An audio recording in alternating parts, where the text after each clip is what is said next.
Hello, hello, hello. Good morning and welcome. You are on the mountain with Rick, and it is time for some Splinterlands. But first, coffee.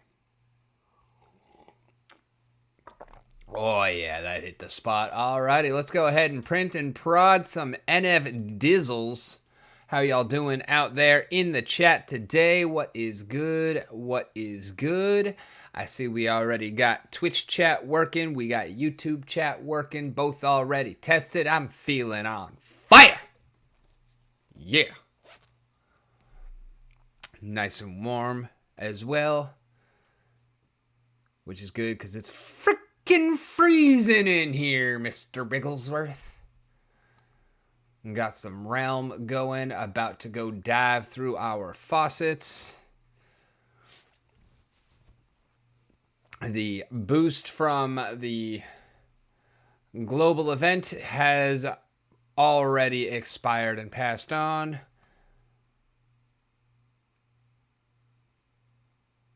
But we've been working up the daily missions, continuing to whoop some ass in general. And I just realized that we ain't got no music.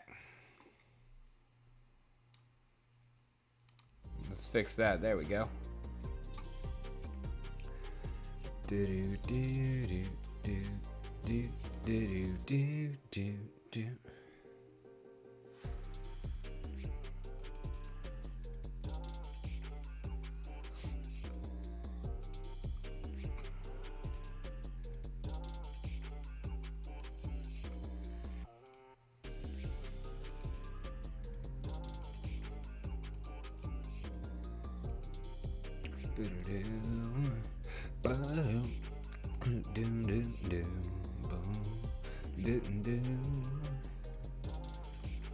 Alright, I don't think we're going to be able to upgrade anything with just the 2,000 resources we got there. Well, maybe. Doubtful. Nope, even a politician can't make that cheap enough.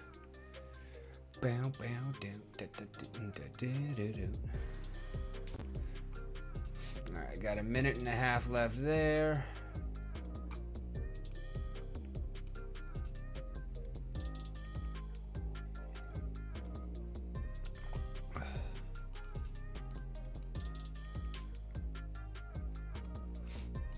Sunflowers.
Alrighty. Loot claimed. Mischief managed.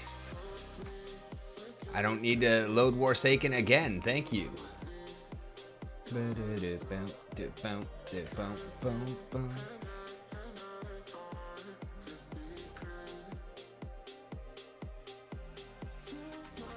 Ah, I just missed it.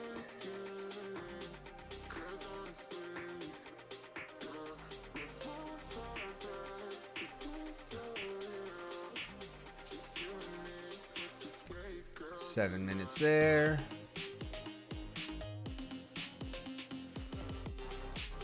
Oh, hey, it's dropping Forge too. Nice.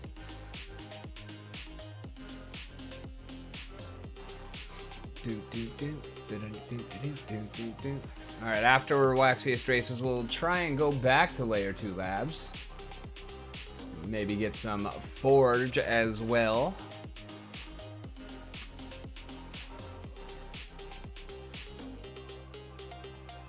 Come on, show me 4 digits.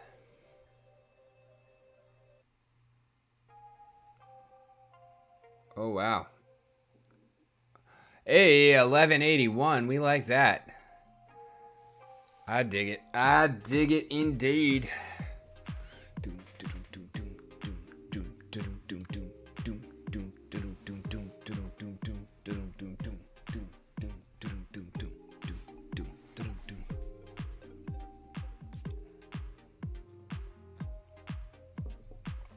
Oh, wow.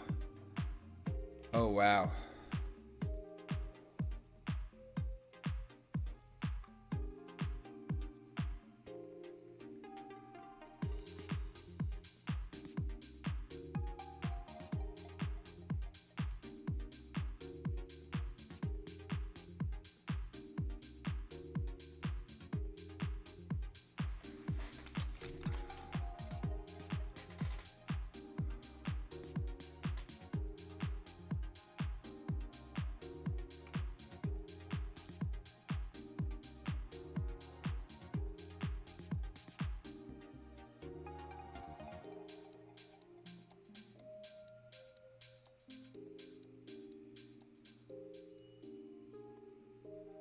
Alright, I don't know what the fuck happened there.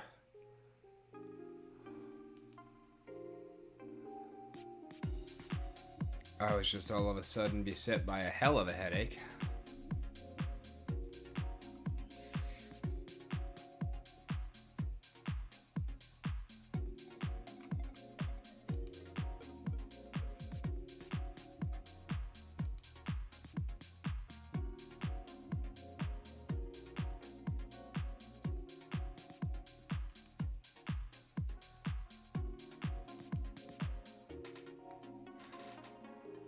I'll be right back.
All right, let's try that all again. Hello, hello, hello. Is there anybody out there? All right, we're chilling at 31,000 nitro. I don't hate that at all. Bang play gets you in on the grubfish. I don't know what we're gonna give away yet, but we'll figure something out.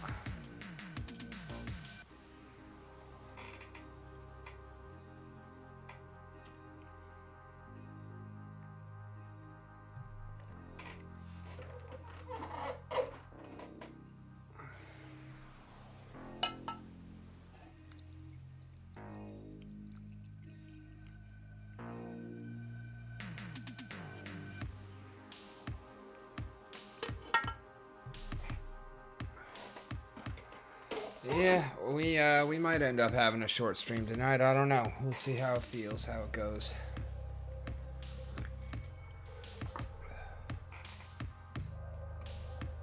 All right, back to Layer 2 Labs. That is not Layer 2 Labs. That's Layer 2 Labs. All right, minute and a half.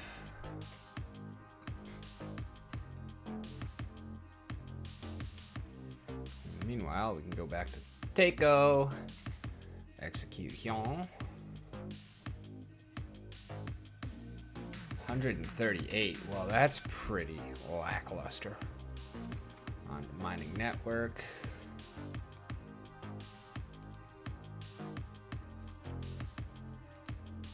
Doom, doom, doom, bow, bow, doom, doom, doom, bow, bow, doom, doom, doom, bow, bow, doom, doom, doom.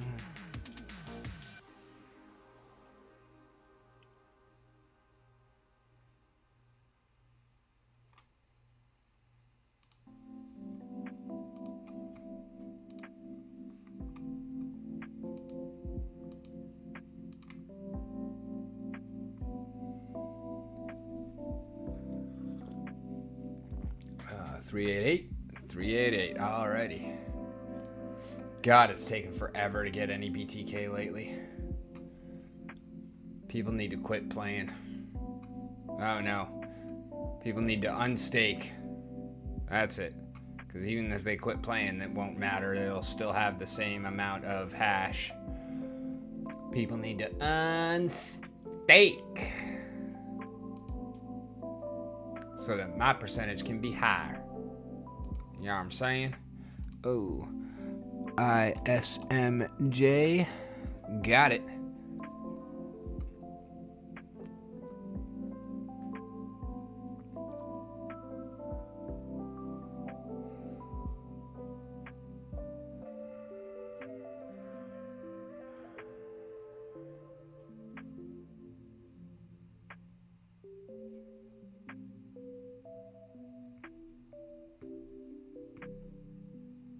Alrighty, we got 1.8 DEC there. Hell yeah! Woot woot!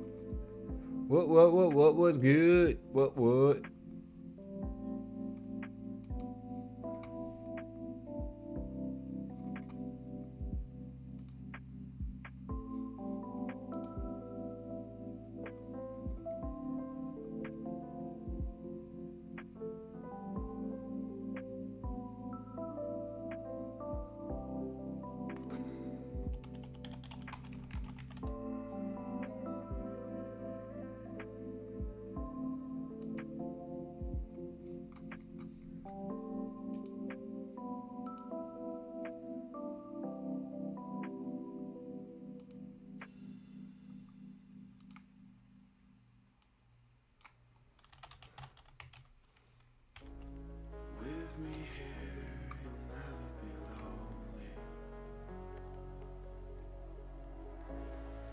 So clear, I've always been falling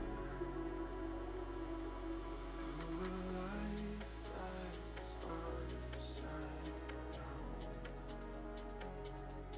Somehow you turn me around. So stay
Boom, boom, boom, boom. boom, boom, boom, boom, boom, boom, boom, boom, boom, boom, boom, boom, boom, boom, boom, boom. Keep you close and savor the moment. You raise my hopes and don't even know it. In a life that's upside down, somehow you turn me around. So Hey, what's good, Gary? Long time no see. How you been? Hey, are you on wax? I got a referral code for you if you got some wax handy.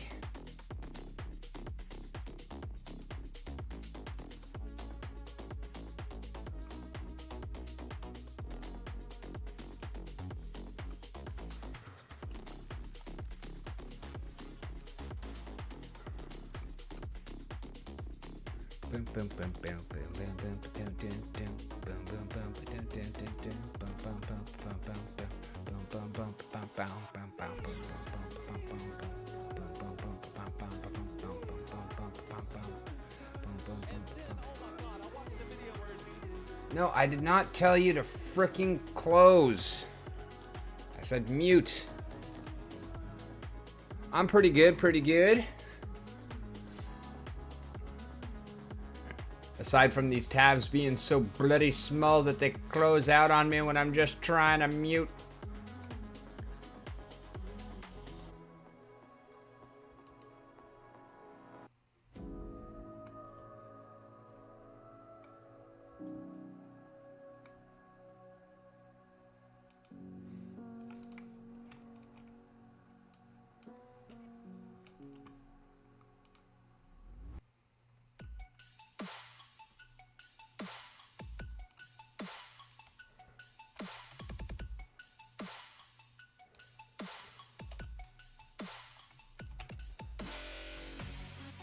Alrighty, link in the chat. Go there and pick up one of them packs real quick.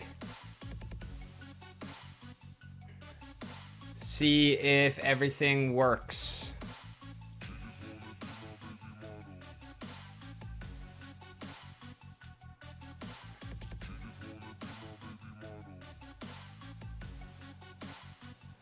I'm working on that, I'm gonna get some wax to be able to do that myself here in a moment. Running through all of my faucets in the meanwhile. Then we're gonna start with the Splinterlands Town Hall review, because today was a big one.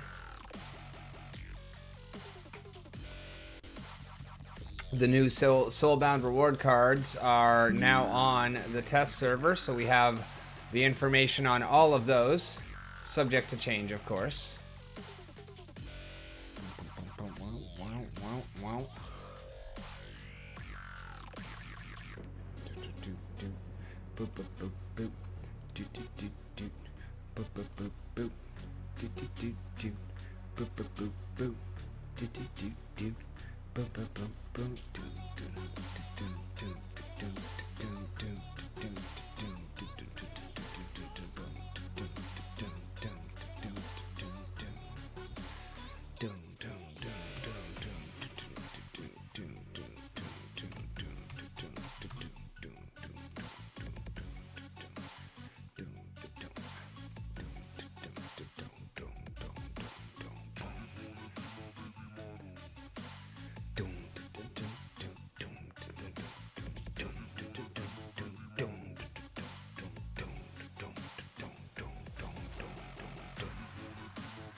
What's good, Yahoo?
Wow, it got up to 9? Holy crap.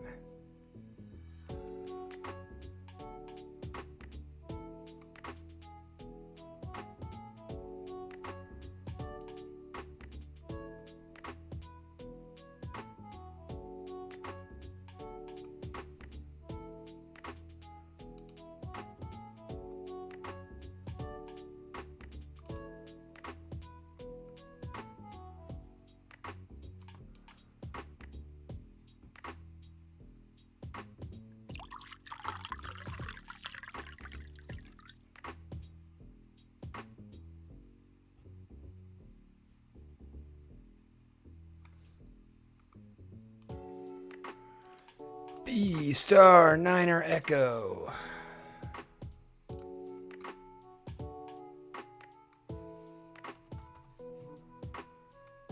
Price impact 7%.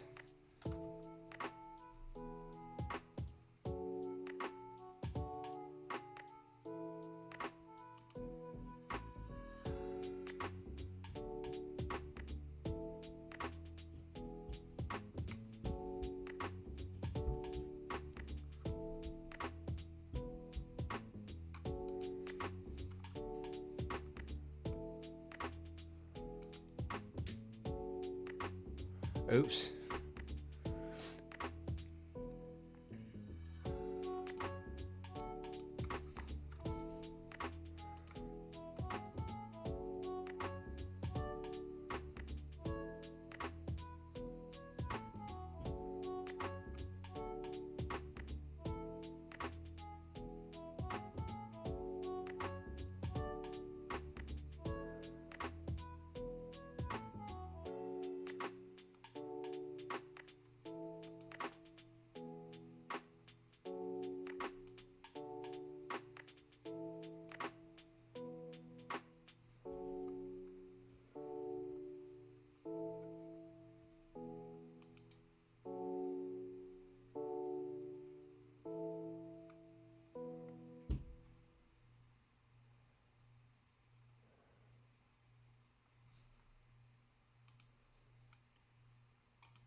Oh wow, I'm 20% of that liquidity pool, no wonder. And I've got like nothing in there. That's 31 fucking wax.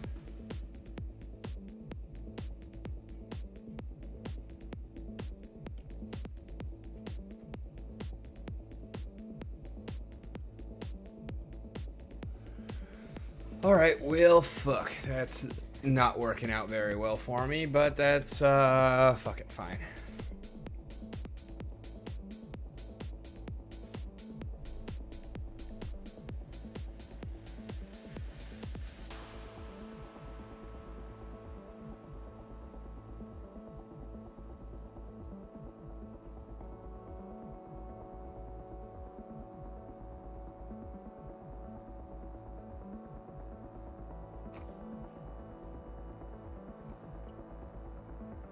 All right, yeah.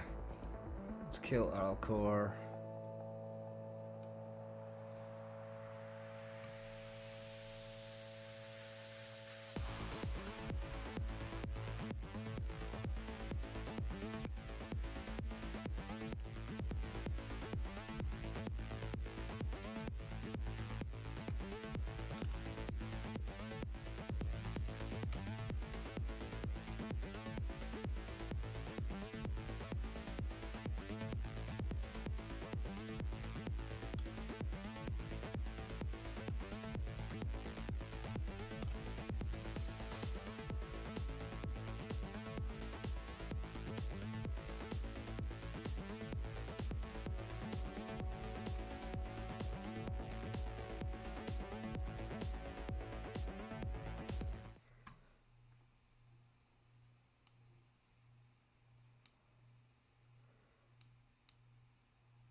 Have today. We'll bring them on here in just a second. All right, we got this One thing town I'd hall like to just coming kind of up. mention here is that we've had a bit of a rally in the price of Bitcoin, so that feels pretty good to me. We're sitting up here at 23,000, and I'll tell you, I don't feel like I'm out of the woods yet at 23,000, but it sure feels a lot better than 15.5.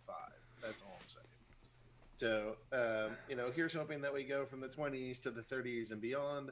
That would have wonderful ramifications across all of crypto, our company included, and that would be exciting. So anyway, it's just nice to be in some like in the green. I like green candles. I like green candles more than I like red candles. That is my experience. All right, so we have a couple people that are here with me. We got ourselves a chatter and a weird beard, kind of talking about some of the community driven aspects, and we got ourselves an investigator. And then later on, I think we're actually going to go have ourselves a royal eagle as well, and have a little bit of a support conversation. Um, so okay, with that, um, let's go do like a quick team stand up. I guess Chatter, what are you talking about today? Weird beard, what are you talking about today? And same for you, Gator. Awesome. Yeah. Going to be talking about a few marketing events on the horizon, as well as the in person conference that we'll be at in March. Come on, Luke. Weird beard. Community leaders and the nominations that are going on. Vote for Rick. The Gladiator Ghost Card Tournament went over the weekend, and then also sort of talking about some of the pre-proposals that have been put up over the past week by the community. Yeah, there's a bunch going on with like how the community is interacting with the game and vice versa. So that's pretty exciting. I guess Gator, do you want to go kind of, or I guess Gator, tell us what you're talking about, and then why don't you kick it off and kind of walk us through? Yeah, I'll be talking about the updates that are planned to go out tomorrow, and if you want, we can get into that. Yeah, what's going live? What are we doing? What's happening here?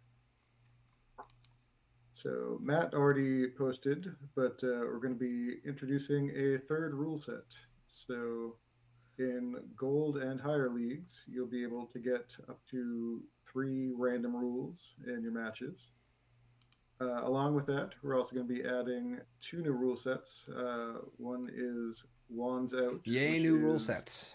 Magic only monsters, and one Going the Distance, which is He's archery going only for monsters, range only speed. monsters. She's all alone Along with in her that, time of we are going to need. be rolling out the first version of the land deed market.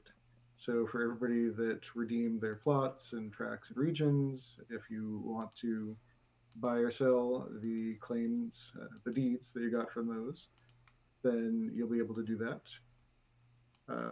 We are also going to be moving the proposals page over to tech modernization. So that's going to be coming out with the new UI version of that page. Along with that, we did a bunch of cleanup on the notifications on VNext pages. If anybody noticed, they had different stylings than in the rest of the game, and did a pass through and kind of made it look like the rest of the game. Other than that, there's some smaller fixes. We did a bunch of cleanup on things for free accounts, things that they're not really supposed to be able to do. Kind of made sure they couldn't go to the link external wallets page or try to create guilds since they can't hold assets on those accounts. And we are making an update for our third party partners that are doing the SPS pre proposals. We're adding functionality to pull balances for multiple players at the same time, so they don't have to pull the balance for every single person that voted. They can just give us a list of everybody that voted, and we can give back what their SPS balances are. Wow, That's this the shit is main going points. slow as Just- fuck. Yeah. I guess to talk back to Chad a bit, yeah, we know there's issues with rentals still. We thought that the issue was so 2 weeks ago we downscaled the database server and thought that was causing problems. So last week we upscaled it again, and at this point we've determined it's not an issue with the size of the server. It's just an issue with how the code is written and how often we're being hit by rental transactions. With all the automated bots doing renting and price changing pretty constantly, it's been dragging down the server when it gets hit hard. Okay. Is that something that is fixable? Do we, like, what's the plan look like there? Yeah, we've got someone actively rewriting how the rental caching works and how the rental system works, and doing some architecture changes with that server that hopefully will get it both caught back up today or shortly, and hopefully address it in the future. We're actively working on it during the during this town hall. Nice. All right. Let's go. How do you feel like the pace of these is going? So one thing, Matt's not here to sort of describe this for himself, but we had like a leadership meeting, and during that leadership meeting, he's like, the team is starting to code faster than I can write specs for new things. And that to me was like a really bullish statement in terms of like, how is the process of the new team working? Matt hasn't said that in the past. He might say like, oh, I'm a little behind or something, but he doesn't say like, this team is moving faster than I can. That is not a very Matt. That right there and is he something didn't I say like it to when they hear. had, I wish you know, that a more larger of that team. work was going in on the Are you things that we seeing that with, truly, like, the release really pieces at need. all? Like, is this coming down? But are you able to see overall, like, it's the still a speed of good thing change or when speed of the team, or is it? Are we still a couple weeks out for that to hit you? I think we're at a pretty fast clip. There's a lot of stuff that's going out today with the land market and the rules changes, and even like what's looking to be scheduled up for the following week with probably new reward cards coming out after the season. That's going to be a pretty hefty change with soulbound reward cards. have y'all been looking And at the I new know there's a bunch of cards? other stuff that's Because these in process and motherfuckers. being worked on. So, Oh my god. Yeah, we definitely are Oh getting stuff my god. turned around pretty quickly. I know that a lot All of the new times reward cards. We have the the creative information, teams kind of subject to change, of struggling course, to but keep these up with the coding, motherfuckers are too. badass. Yeah, those to me are like good problems. Maybe not phenomenal problems, but you know, when different teams are getting stressed by like, previously this was our bottleneck and now this is our new bottleneck, that starts feeling good because it means that different parts of the team are speeding up, and it means that other parts of the team are feeling a crunch. And you know, as we sort of like move along, that's part of where we got to go. Now this thing says we are 36 minutes behind on the blockchain processing. Is that Fat Jimmy just posted that? Do you think that's correct? Could we be as far behind as 36 minutes? Flappy Rocket. Probably. Okay. We were about Let's do it. 400 something blocks behind last time I looked, which was maybe 30 minutes ago. Oh, 400 blocks. That's but times 3 seconds. yeah. 400 times 3 is 1200 seconds divided by 60. That should be 20 minutes. That's Yeah. just saying it's 36.7 minute They delay. have fallen further behind since then. But usually, once it gets past where we've been spammed, it catches up a lot faster than, it'll run through small blocks faster than Jesus. the 3 second block time. So it really depends how much of those blocks are, masses of rental transactions. Or Well, how that's many it. of it. Again, that's like a mixed blessing, right? Like when you start pushing server limits because it's being used a ton, that's great. I'd prefer that these rentals were higher, because if I go and I look at it might be like in the millions and millions of rentals, but each individual rental is not that expensive. So you can go into SM Voters Hut. I'll type in Yeah, rental, Flappy and Rocket it's with the lag millions is of not rentals. possible. But yeah, we have 4 million rentals, but it's only $5,600 a day. So Let's see if I can do it if I pause the replay.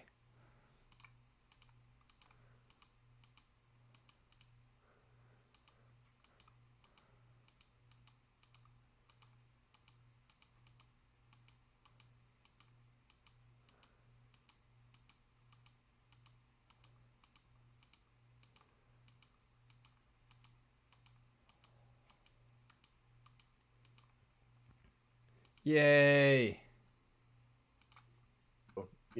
that's a lot of money, or that's a little bit of money for a whole crap ton of cards. So Well, there is some discussion about a possibly a user proposal to set a minimum rental amount, which I'm hoping somebody puts forth. I think that might bring those numbers up. well, it might bring some of them up. It also just might stop people from doing these rentals. So I get mixed feelings about this. I mean, I know that I don't always my political views are like pretty strongly in the like anarchist realm, like right leaning anarchist. And Oh, sweet. I want a scrapper. That, Oh, sweet. I want 2 raising the scrappers. minimum Thank you, requirement Kira. is sort of like raising the minimum wage. And my thoughts and experience with that are that it will kick out participants rather than necessarily add new ones. So that's some of what I worry about, that like you'll actually reduce value of cards rather than like improve market conditions. That would be my fear. Well, we don't necessarily need to debate the whole thing here, but Clay had some good points that if you look at it in USD terms, it's a difference of like fractions of a penny to smaller fractions of a penny. And for human players playing accounts, it's unlikely to really be a significant cost increase. The only people that would really probably notice it is people running tens of thousands of accounts, where that All right, we change from got up to 0.012 11, Holy EEC to Protection, 1 14 EEC mana, would add up across Water, and Dragon thousands only. of cards on thousands of accounts. Yeah. But I can understand the decentralization argument and saying that let people put whatever price they want on things. Well, I mean, here's hoping that in the not too distant future, demand for all of these assets in a bull market is changed. Low price cards are few and far between, and your de facto rental costs have to go up substantially because there's so many people fighting to get them. But we'll see what that looks like.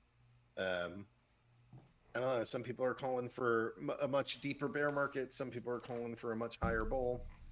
We'll see what the market actually does. But in a strong bull market, I would imagine that these cards are scarce and the price of them is more expensive to rent. That would be my guess. Okay. Anything else that you kind of want to talk us through, Harry? Anything else that you're seeing here? Just to add Damn, on, he yeah, got no hopefully when magic. we get Well, at least he's our not getting fence any out benefit from his and Ulrich then. land out where we can start putting some monsters over into those games and production. That'll also help things by taking a whole bunch of cards out of circulation for the game. So that'll be later this year. But Yeah, we were supposed to have a playable demo not that long ago. I think maybe last week, and I think it's still a little bit delayed.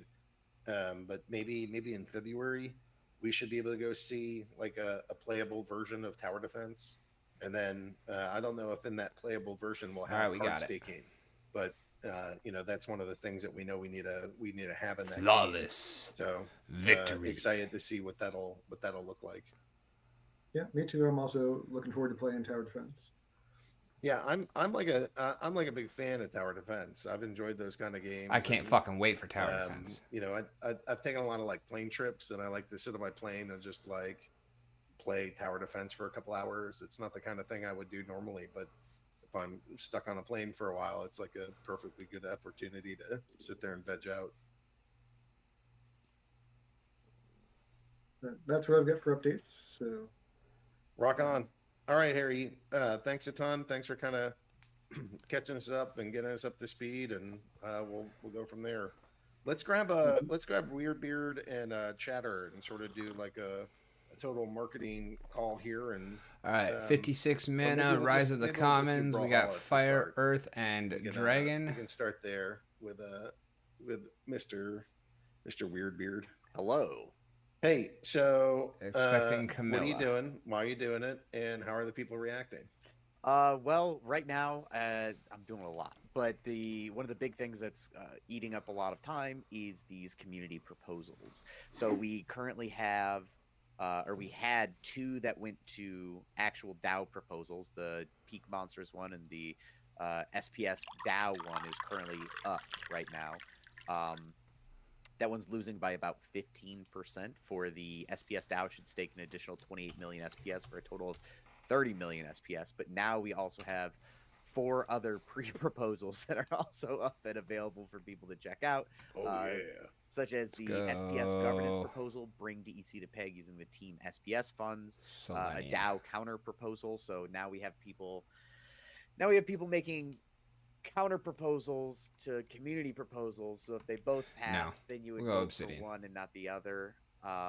SPS governance proposal to boost land survey chances, and then one that says the DAO mints promo cards for SPS stakers. There's a lot of stuff going on. One of the things that I'm glad that's going to hopefully be done here Infantry within the front, next week is we're Slipspawn going to back, have a definitely Discord bot that is Sandworm. going to make it so that every time one of these pre-proposals is paid for, it automatically posts and goes out to the community, and people will get notifications for it. That's going to be great.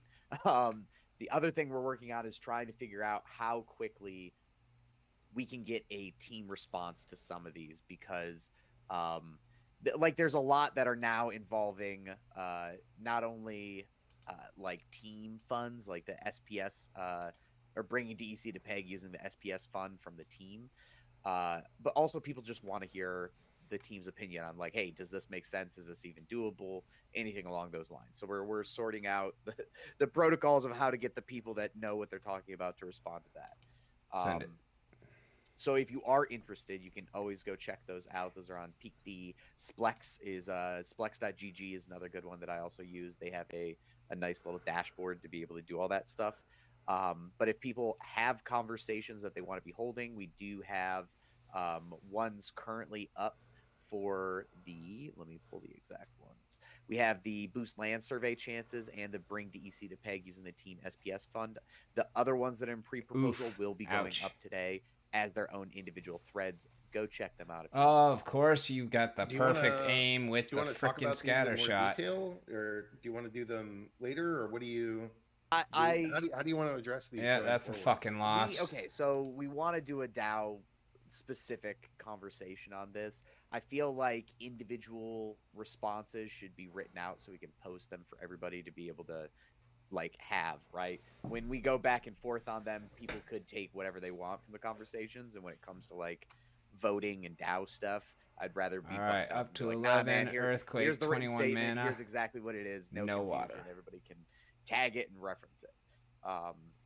as far as official team stances and whatnot. But if you'd like to talk about them for your opinions, we can do that. I think the one that is probably the most controversial is that bringing DEC to PEG using the Team SPS fund.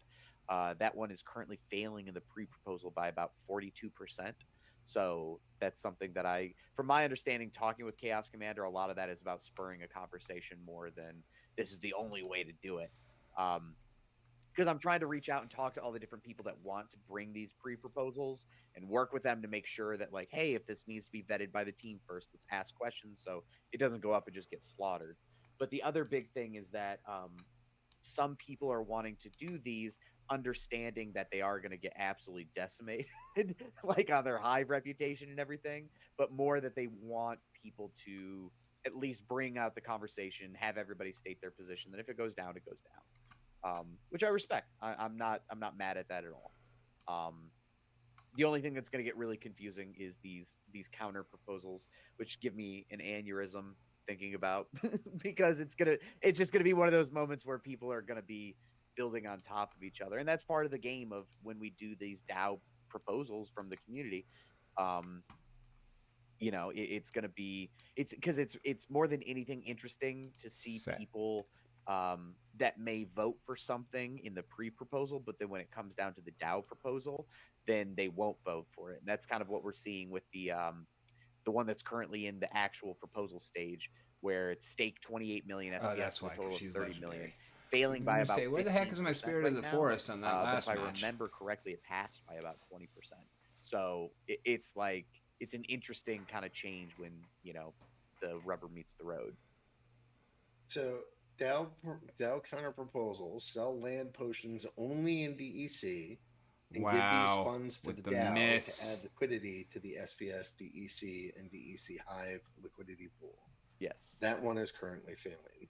Well, yes, but it also hasn't Yay, with reached the another SPS fucking loss! approval period on it Woohoo! yet, so it's still like not even able to technically pass or fail yet.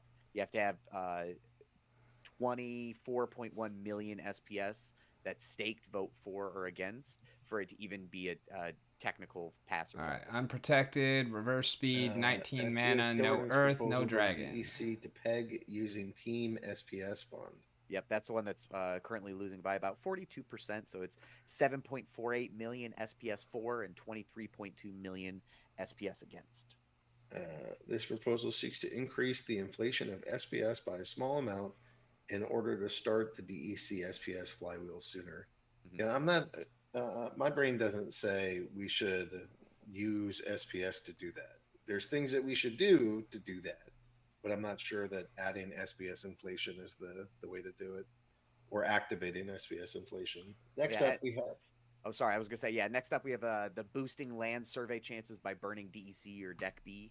That's currently passing by like a 30% margin, but you have to have at least 66% vote for. So it's technically only over by like less than a percentage point right now. yeah, but is that That's ours. okay? So that's right. So that's basically land potions. Yes. All right, I should probably go vote for that. See, we're if getting the that's- vote out right now. Yeah. We're doing the thing as we speak. Yeah, I know not everybody's in favor of it, but I freaking love that one. Especially if the DEC is burned. I know people are like, "Hey, I'll have to spend DEC," and I don't like that. That's true. I won't like it either. That will cost me money and be a pain. But what I would like is if all of you start doing it. I'm less worried about my small contribution that I'd have to do and more excited about the other 140,000 plots of land requiring this. That's a lot of burn. Pretty exciting. I mean, I think like internally, all the stuff that we're working on, or not all of it, a lot of it. Oh my is fucking focused god, around, work! DC burn. I feel like that's if you want to make something happen, you got to have some burnage going. Yeah. And Yeah. then The other. Oh, sorry. Well, and the other thing, I mean, so one piece of this is that it's important to remember that these are pre-proposals. So this is just like, at least the community is saying we should do this. You should talk it through. Commander Chaos is saying at current SPS prices, it's a 9% tax on all the SPS you got from land. I think 10%. But it's one thing to say it's 10%, but you also have to understand that I'm pretty certain that the Wow. amount Another of SPS fucking and the value of loss. the SPS that I got from my land was more than the land. Starting out like usual, So, 3 in a fucking row. Yes, I don't really personally want to spend that. I have at least one personal region. Hive Engine owns a region. So that's a lot of DEC that I know that Heavy I'm hitters gonna have taking to go sides, through 36 personally, mana. but, Let's see if we can actually select a fucking team without fucking shit going fucking haywire.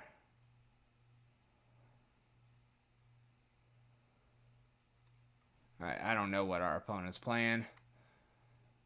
No neutrals, heavy hitters, 36 mana. We're going death.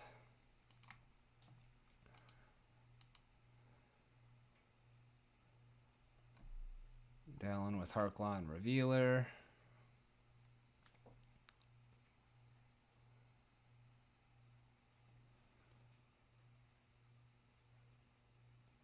We'll go with Shadow Snitch in second.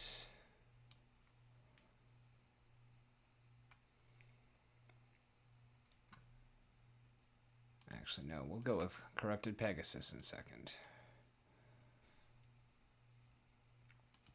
Phantom Soldier will work. Venari Bonesmith. And Fallen Spectre. Send it.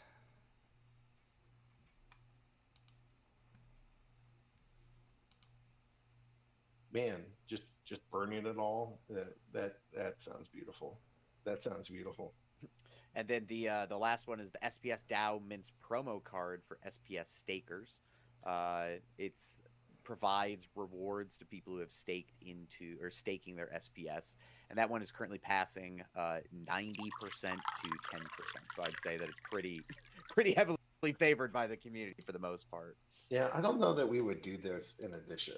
I mean, what we really need to do is get a voucher store. I love how it came up to a fucking vote, and Aggie's just like, no, we're not going to do that. 90% fucking vote. No. So I'd rather than give direct reward cards. I mean, if we give direct reward cards, we should just get rid of vouchers. But I would think that we should give vouchers and let people buy reward cards. I mean, I don't know. It starts getting into the territory where I feel more like I just understand what people are asking for. Not that I have a personal opinion on it, but I do think that the voucher store is of the utmost importance. We've talked about kind of some of the different ways that we're looking at being able to integrate it and make it happen, and it's another one of those things where I think yes, it's not about an if, it's about how do we make it happen and make it happen in a timely fashion. Man, now I gotta go vote all my conscience in these. And I feel weird voting. I got a big stake. So what I have been doing is using my aggregate account, which has it has 1 million SPS on it. So it's it's moderate sized vote, but it's not like a massive whale vote that will drastically overturn things. But I do think it's important that the community sees what Matt and I think is a good plan, and what we might say is a not too good plan. One of the other things too that came up in discussions, players were concerned about whether or not. All right, Tisbit Scratches, Equalizer, 52 mana, no Earth. Yeah, it's not happening. No. Yeah, no way. No. No. And ultimately, my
Oh, damn it. I meant to put Phantom on the back end.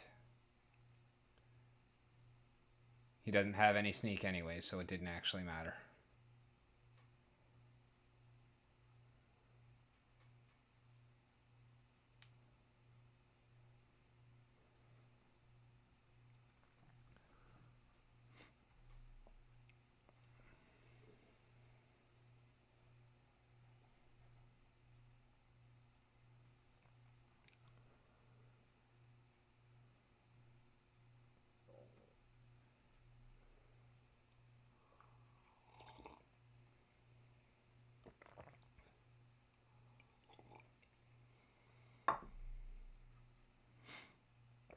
Should have it.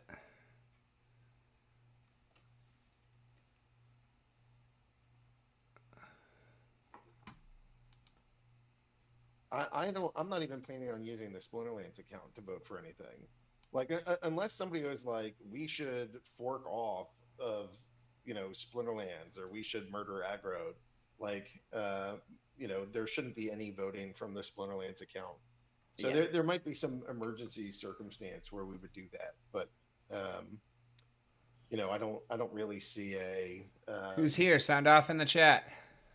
I don't really see a circumstance where we're going to Need to vote with it. yeah. There's no cause there. You'd have your hand in the cookie jar. It doesn't look good even if you do, so I don't think that that's a thing that we would be looking at doing. But yeah, so that's a lot of the community proposal stuff. We also have plenty of other fun going ons. Going back to tournaments, we had our very first Gladiator Ghost Card tournament this weekend, which set the record for the Biggest tournament of all time. The most entrants of any tournament in the history of Splinterlands. And it was broke KYC. the last one. How many were there? Just under 400, 393. Okay. Shout out to the top 5. We had Void Walk, 0422, JM3, Ranio 4, and UK Krypton. So, it's nice because you get to see a lot of the really cool players that are playing in a bunch of different tournaments all show up for these ones, because it seems they put it on the line. And it was interesting. I had a lot of tweets from people that reached out talking about how fun it was to be able to finally play with some of these super high level Gladiator cards. And that's always exciting. That's encouraging to be able to hear and get people talking about that, because you even have other people like Hell Slash, 104. Way, Fuck, that was low. iProto, you have Yasik, you have like they're all there. So it's like the best of the best showing up in these tournaments, which is a lot of fun. And then I can cover again real quick. This Friday, we are also going to have another Gladiator card tournament. This time, it's not a Ghost card tournament. It is an owned card Gladiator tournament. So if you own Gladiator cards on Friday, you're going to be able to enter into this tournament and play them in this tournament. Friday, 3 p.m. Eastern. We'll see you there to be able to compete in that. Yeah, maybe we should have deck burns for all these things. Yeah.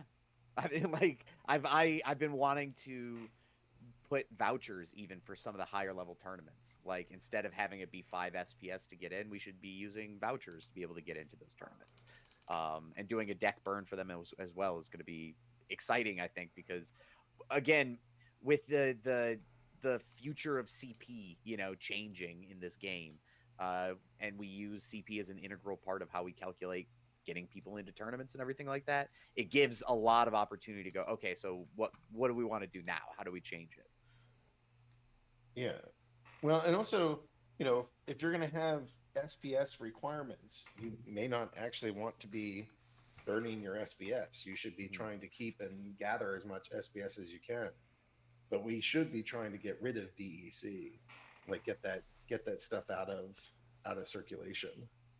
Yeah, I mean, like again, if we're trying to just burn DEC, I would like to make every opportunity to burn DEC. Like my two things that I look at right now in the company is being able to find monthly recurring revenue through things like Battle Pass and a new game mode version, but also how do we burn DEC and get players excited to burn that DEC and not make them feel like they have to burn it because it's like, okay, they're just telling me over and over I got to burn it. Like you have to give them the drive to want to do Yes, that. give us value for Yeah. burning I think DEC. Dave McCoy is in here. Dave, if we switch things over to a DEC burn instead of a SBS, an SBS cost, Love how he just are you calls gonna up have- one are you big gonna take issue math. with Like, that?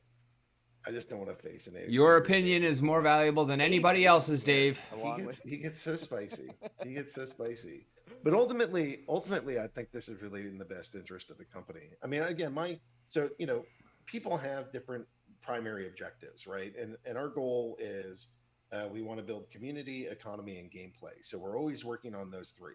So you can't ever. I'm not going to be like, don't do anything or something like that.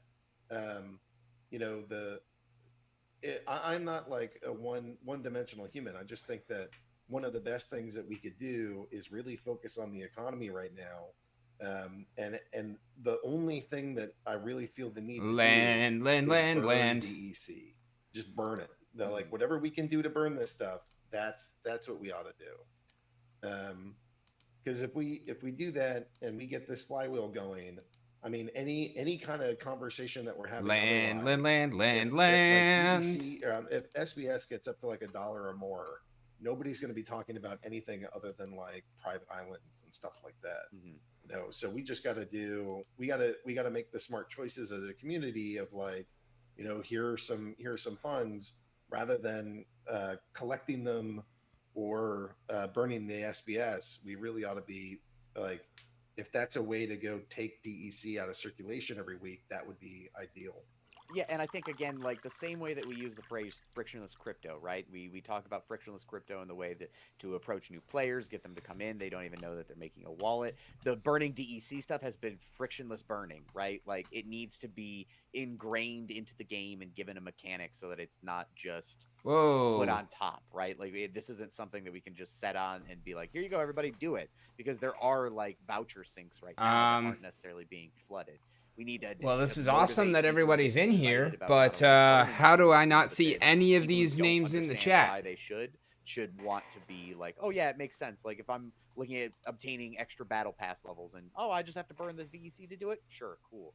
I think tying things in like that automatically makes it just so much easier to get going. I think.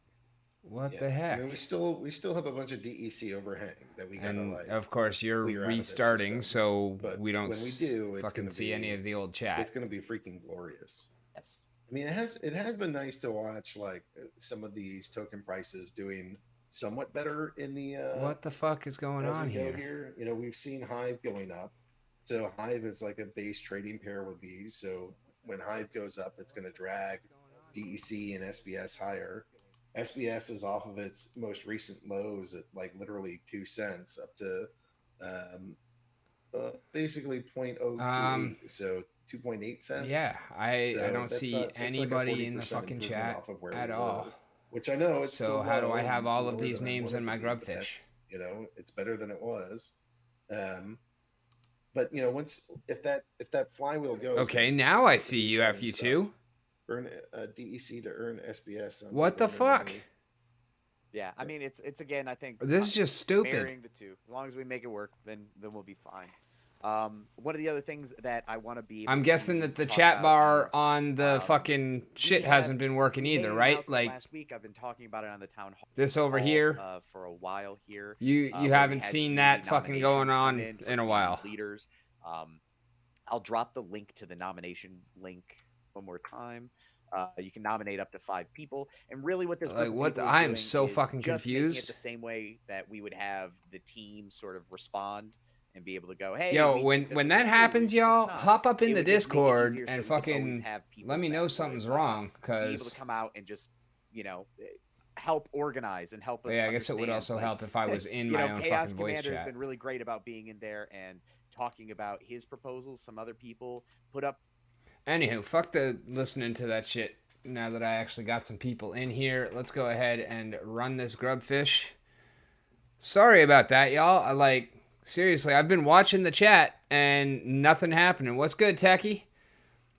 And do you have any idea why that would be doing that shit, man? Oh, you just got here, huh? Bang play, get in on the game before I run it. Yeah, literally, well, you can see the chat. You can see where it started when I first started, and then it just went dead.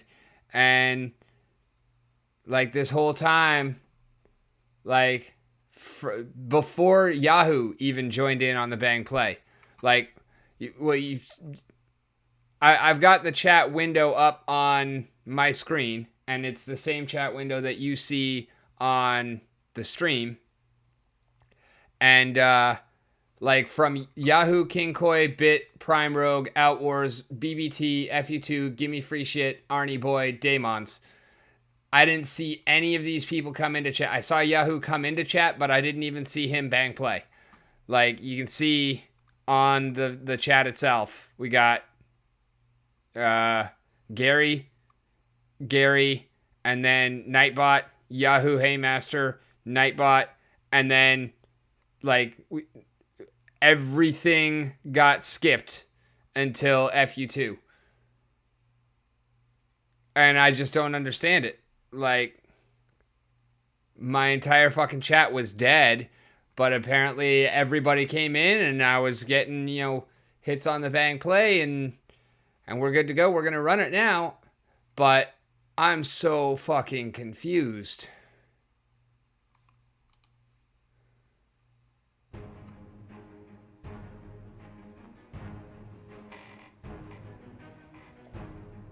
By the way, y'all, check out that Rogue Energy shit. The shit's delicious.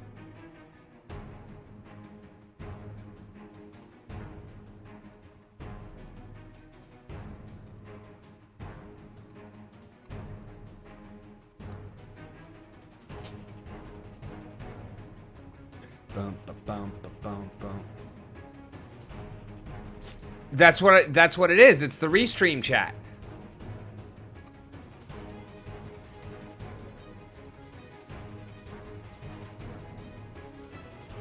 And I mean, they might not all still be in here now, FU2, but they had to have been in here because that's the only way to enter.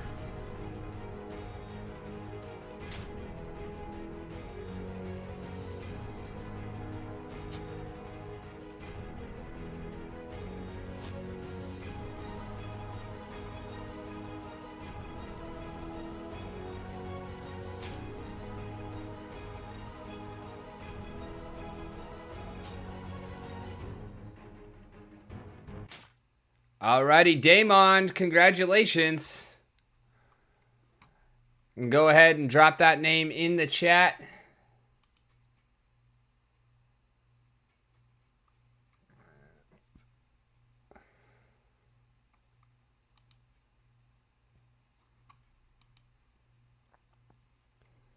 So I know where is to send your prize, and I'm here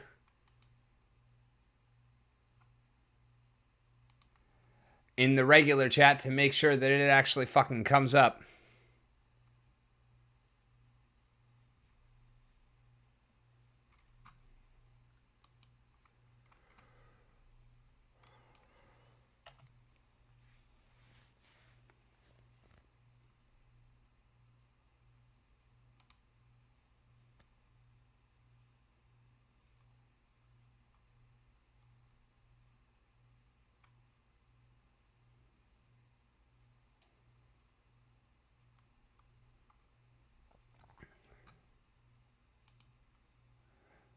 Oh, that's right. I don't have any unlocked cards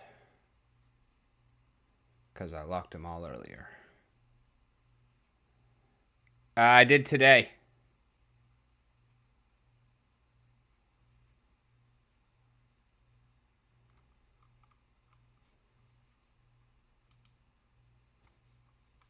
It was empty when I opened it, and the first one in was Gary, and I saw Gary enter. I saw Yahoo come in. He said hello, and I didn't even see him with the Bang Play. In fact, you can even see it here on the chat on my screen. Like, this is exactly what I have on my restream.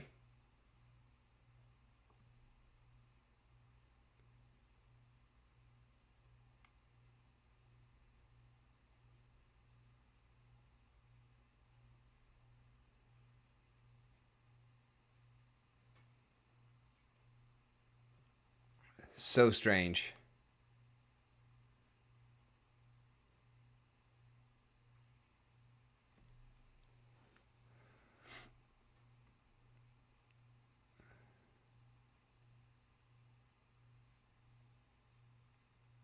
Yeah, like everything that's missing is missing from the restream and from the chat on the Twitch. And I don't have it on the Twitch, like I've got my viewer phone in the chat as well, and I don't see any of it on there either. Like I seriously thought I'd been alone in here for the last like hour.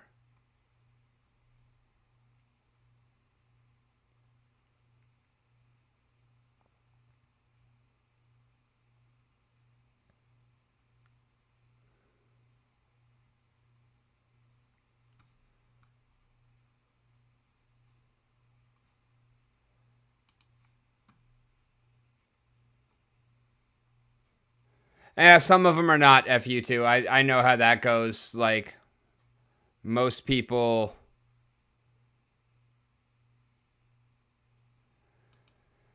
Most people don't claim their prizes when I fucking do giveaways. That's why I've stopped doing so many giveaways, because it was all just going to my fucking jackpot account, because nobody ever claimed shit. Close range healed out 44 mana. Earth, water, death.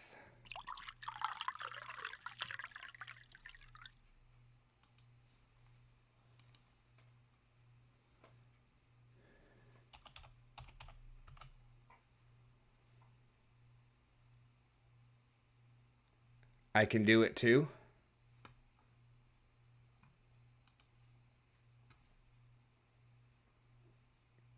You can do what too?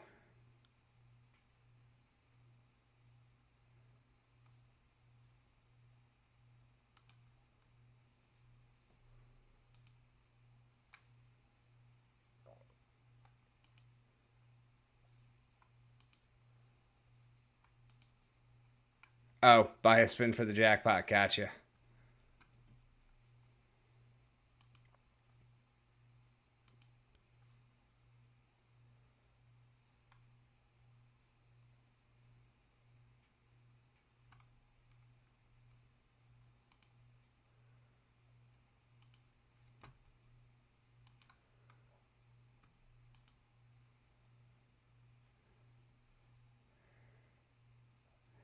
Yeah, kind of.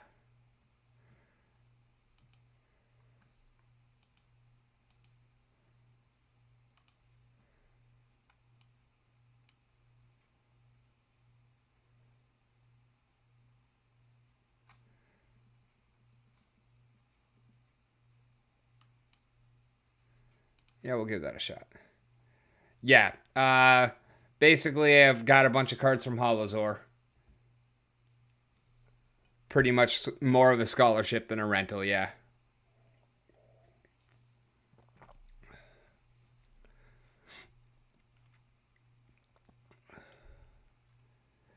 No, I love Nifty, but unfortunately, the player splits on those are unworkable. So, no, I'm not playing for 20%.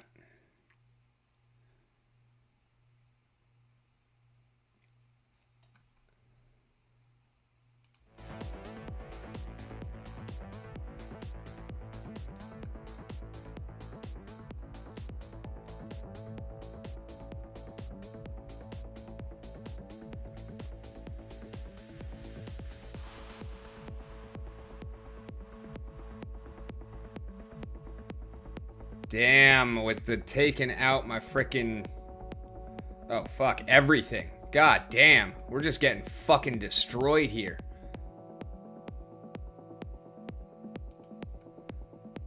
Fucking bullshit right there.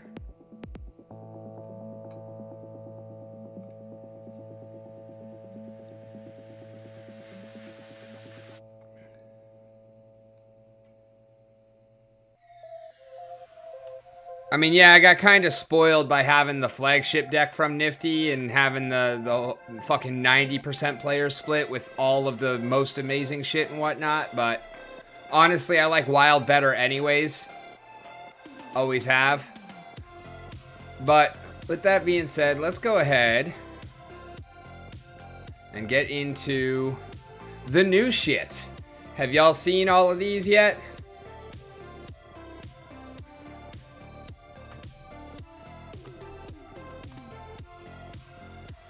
Alright, so starting with the new summoners.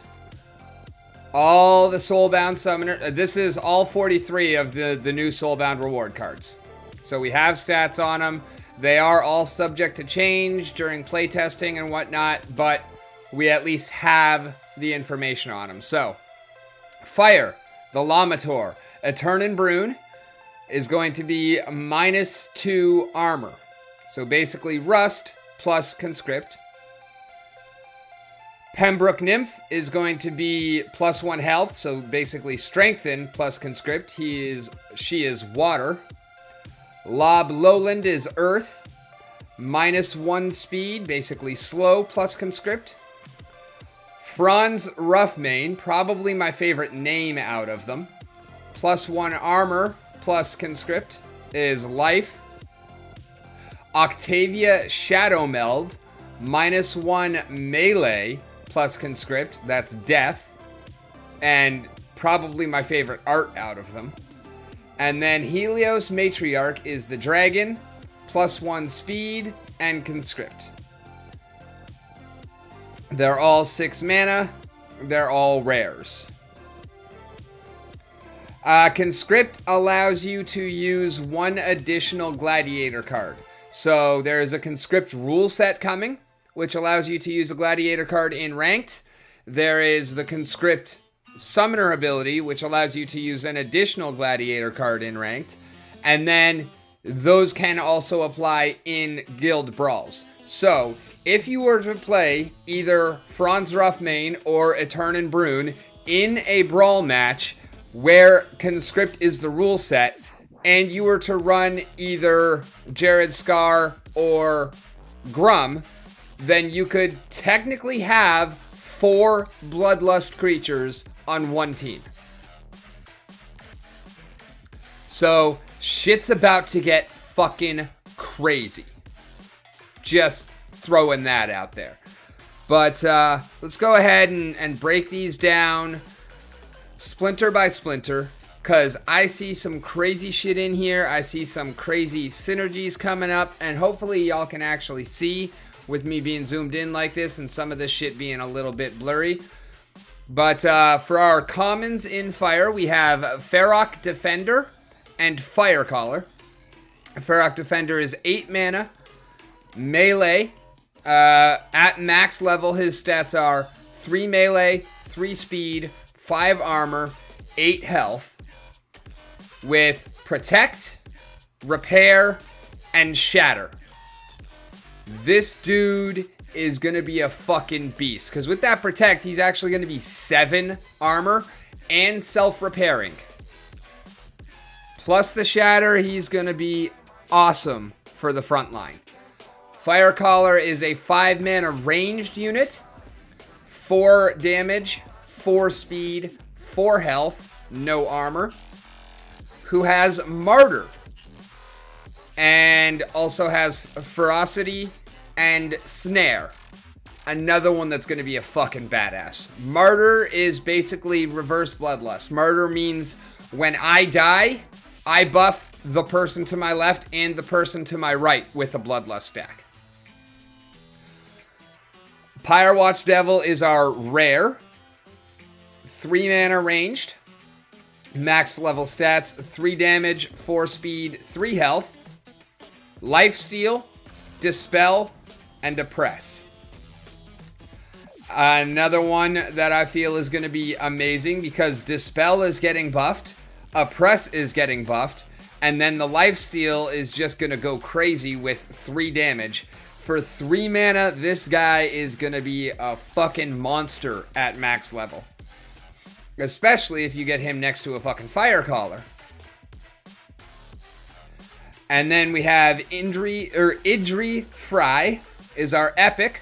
Remember, all of the epics are going to have no attack.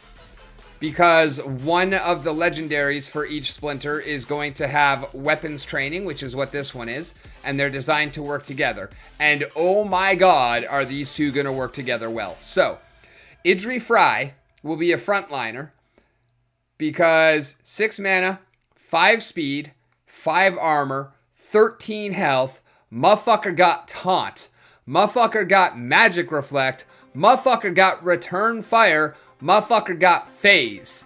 And then you put the Phyrexian hero in position 2. This motherfucker got weapons training, so he's going to give his melee attack to Idri Fire, sorry. And then he's got reach and reflection shield. Not to mention, for 8 mana, motherfucker got 5 attack, 3 speed, 3 fucking shields, and 9 health. So, Ferox Defender is going to be awesome for your backline tank, or for melee from anywhere or whatnot, or until you get the Idri Fire. He's going to be fucking dope as a frontliner. But this combination for 14 mana for your first 2 slots, oh my god, is that going to be powerful. Especially with fucking Yasik or with fucking Tarsa. Because Tarsa's going to buff both of their attacks, and then Yasik is going to fucking buff both of their speeds. And I mean, those are not fucking speeds to fuck around with. Plus, Yasik giving them fucking piercing. Oh, this is going to be awesome. And then we got Sorrel the Bale.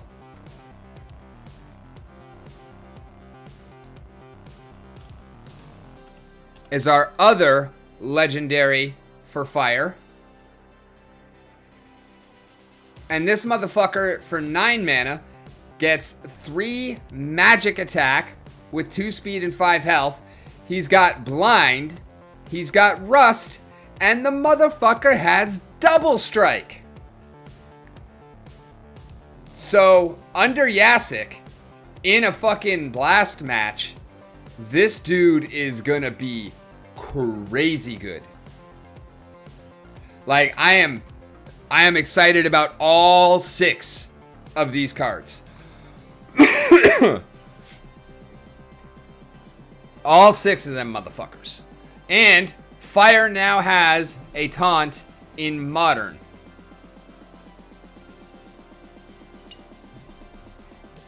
Because I don't think they currently have one, right? Moving on to water. Our 2 commons, we have Swamp Spitter and Coastal Sentry. We've already seen Coastal Sentry a little bit before, but...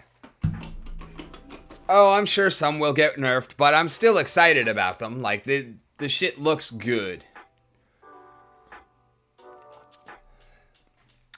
7 mana, 4 speed, 3 armor, 6 health, 4 range damage with repair and giant killer. This one, I feel, is probably not the most likely to get nerfed. I mean, he's not terrible, but he's not nearly as exciting as that fire team. Even the commons in the fire team. I am excited to see more repair coming, though. That's something I like. Coastal Sentry, another fucking double striker. 10 mana, 5 melee, 5 speed, 3 armor, 7 health. Double striker with piercing and knockout. So if they're stunned, it's double damage. Heavy hitters rule set. Obviously, we're not going to be having that at single BCX. But still, that's a pretty powerful card. We got Riverboat Captain for 6 mana, rare, 3 magic damage, 2 speed, 6 health, with Blast, Affliction, and Ferocity. And Affliction does not apply on Blast, right? I'm pretty certain that we've tested that before. And Affliction only applies on the actual target. Correct me if I'm wrong. We got Kulu Mastermind. Is 8 mana, 4 melee, 5 speed, 9 health, no armor.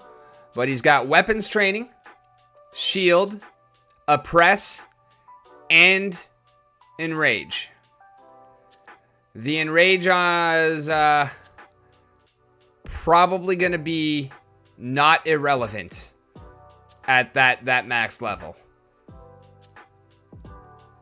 And I like to see the enrage combined with the damage reduction. What I do wonder is when he gets enraged, and Daru, you didn't actually get a satisfactory answer as to how much attack is given by weapons training, right? I saw that you asked it twice, and I saw that he kind of didn't answer it twice. And I've watched it twice. So I was kind of frustrated along with you, I'm sure. Yeah, that's what I thought. He didn't know. And the first time, I don't think he understood the question. And then the second time, he actually got it, but didn't have the answer. So. Oh, okay. Yeah, if you could find that out for us, that would be awesome, because I would definitely love to know.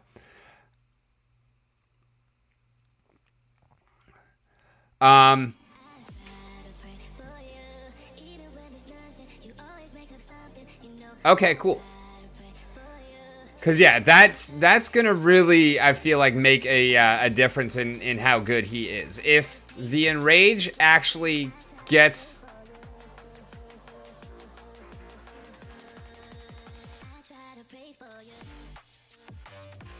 Think it was half? Okay. That's what I was expecting, so I'm not disappointed by that. Honestly, I feel like a third would have been too little. So I'm all right with half. Do we know by any chance if it's half rounded up or half rounded down? I'm expecting rounded up. Like 1 would still be 1, 2 would also be 1, 3 would be 2. Is how I'm expecting that would work. But, you know, another one of those things that's good to be sure of. But I do like to see the enrage with the damage mitigation. That's helpful to, you know, be enraged for longer. And then we have Musa Saline is, I believe I saw up, but depends on the order in which it is applied. Gotcha. Is our other legendary 3 mana, 2 magic damage, 4 speed, 3 health with Scavenge, Shatter, and Dispel. I would love to, but I am not a Mav. Techie, Free Shit, and Smack Daddy. Are any of you guys Mavs? Or anybody else who's out there lurking?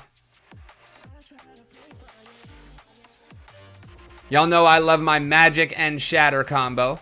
I like the scavenge on him. I like another dispel. As we know, dispel's getting a pretty big buff. So I feel like that's going to be pretty dope. We got Noah the Just is our epic with no attack. He is a 5 mana, 6 speed, 6 armor, 7 health, rust, dodge, backfire, and martyr. That is an interesting combo.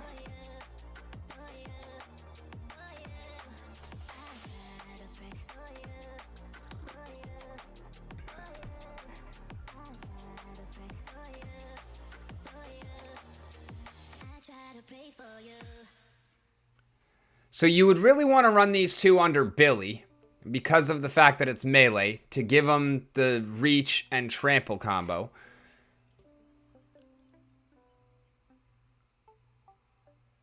But my question is, would you run Kulu first and then Noah second? Or would you run Noah first and Kulu second? I think that would really depend on whether or not Snipe is going to hit Noah when he's got a melee attack. See, this is where that question really comes into play.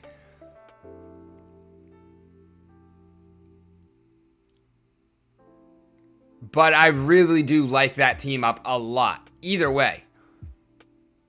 What's good, Prime Rogue? Welcome, welcome. How are you doing tonight? This morning? Today? Yesterday? Whatever. I don't know. All right, on to death.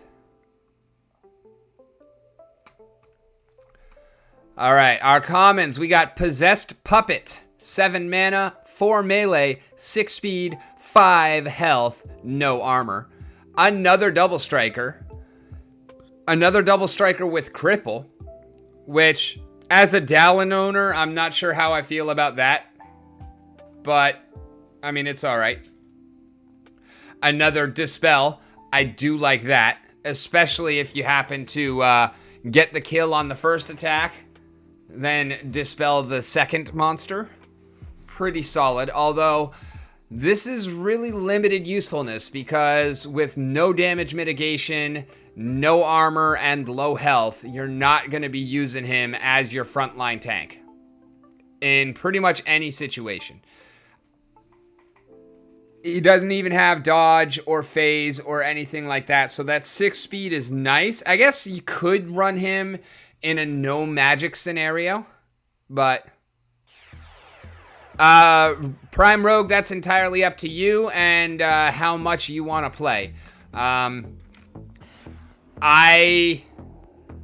I can play as much as I want, I typically go for like, I'll play down to 60, let it regenerate up to like 80, and then play down to 60 again because of the way that the ECR drain works. You'll get more games that way.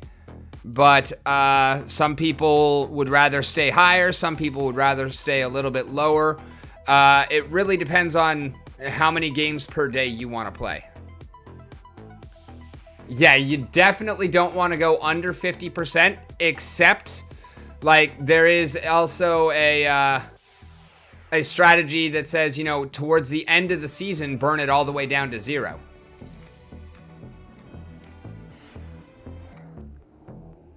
Because the first couple of days of the season tend to be a little bit more difficult. And then the last few days of the season are where you tend to be getting your best rewards. So, like, I am a big fan of actually burning it all the way down to like 20 or 10% on the last day of the season. But in order to do that, I really gotta have bots running because I can't actually play that much in one day. So, yeah, it's really a personal preference and personal play style type of question. But yeah, never go below 50% unless you are intentionally like that's exactly what you want to do and you have a good reason behind it. Because once you drop below 50%, then you start using a lot more ECR with every battle. The way that it works is if you're at 100%, then you play a game, you're down to 99% because you use 1%. But if you're at 90%, when you play a game, you go down to 89.1 because you use 1% of whatever your current energy is, or your current ECR is. So once you get down below 50, then instead of it being 1%, it's 5%.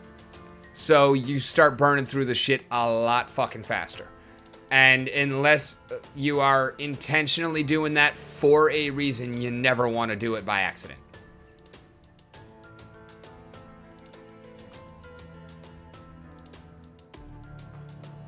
Because the flip side of that that whole strategy is also, hey, congrats, that's huge in bronze.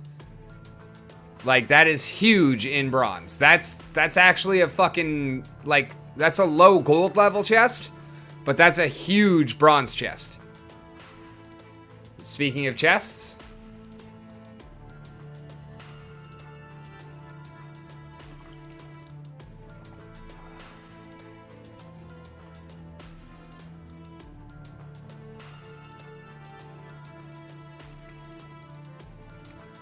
hey, got a pack. Wow, no gold potions. I'm not unhappy with two of the newer reward cards, since they're going to be really low. And we got more than an SPS, so I'm okay with that. We're going to hold on to that pack until after the Death Summoner comes out, since we still don't even know his fucking stats. Like, I'm was a little upset about that too, not even going to lie. Alrighty, Wily Coyotean. I love the name. Probably my favorite name out of this entire fucking shit. Wily Coyotean is fucking dope. And hey, we got phase and dodge with 4 speed for 2 mana. I don't hate that either. I don't hate that one bit. 3 armor, 7 health, 2 melee. This is going to be a strong tank in low mana matches. Ravenwood Warden is our rare. 4 mana, 2 ranged damage, 3 speed, 4 health, no armor. But he's got Protect, so 2 armor. He's also got Camouflage, Inspire, and Ferocity. I love me some Inspire. I'm very excited about this guy. Will-O-Wisp, 6 mana, no attack, because he's the epic, of course. 5 speed, 13 health. 13 health. Flying, weaken, silence, blind. Love this card. Fucking love it. And then Skok Duskblight is our weapons trainer. 8 mana, 3 magic damage, 2 speed, 7 health. So it's going to give him 2 magic attack. And then you can put the fucking... Or actually, no. You put Riftwing first, right? He's got no attack, so he's going to get the 2 magic attack. And he's got the flying, he's got the scavenge, he's got the backfire. So whenever they miss him because of the blind, then he's going to do damage back to them. Because of the weaken, he is going to kill them with the backfire even faster. Plus, all 3 of them are going to have the magic damage. And this is why I knew that there was no fucking way that it was going to be a goddamn plus magic summoner for death, because too goddamn powerful. Called that shit. And we'll see when the death legendary is dropped. It's not going to be plus magic. Because too goddamn powerful. But yeah, that's going to be a killer combo. Skok next to Riftwing and Will-O-Wisp is just going to be amazing. And he's got Resurrect. What? What the fuck? Plus Ferocity and the Weapons Trainer is just amazing. And then you'll be able to run Usut on the back line in case they're running Sneak. So you've got another flyer with Bloodlust and Oppress and Self-Heal with 3 damage. Sure, he's only 1 speed, but at least he flies. So there's still going to be a mischance there. And you've got a blind on the fucking front line, so you got a mischance there. Like, this combo is going to be bonkers ridiculous. Crazy shit. Crazy shit. And you can even run the fucking Ravenwood. Like, you've got a straight up, a solid 4-man line right here. And then you could add the Will-O-Wisp, or the Riftwing, and fucking Windeku on the front line. Like, just something to take advantage of the Inspire. And, like, that's going to be insane. You'll have double Ferocity. You'll have a Resurrect. You'll have... bro, this is fucking insane here. Or hell, even the Wily Coyotean. Because you'll have the dodge and the fucking phase and the blind. Like, fucking crazy shit. All right, our dragons. We have no commons and no rare dragons except for the summoner.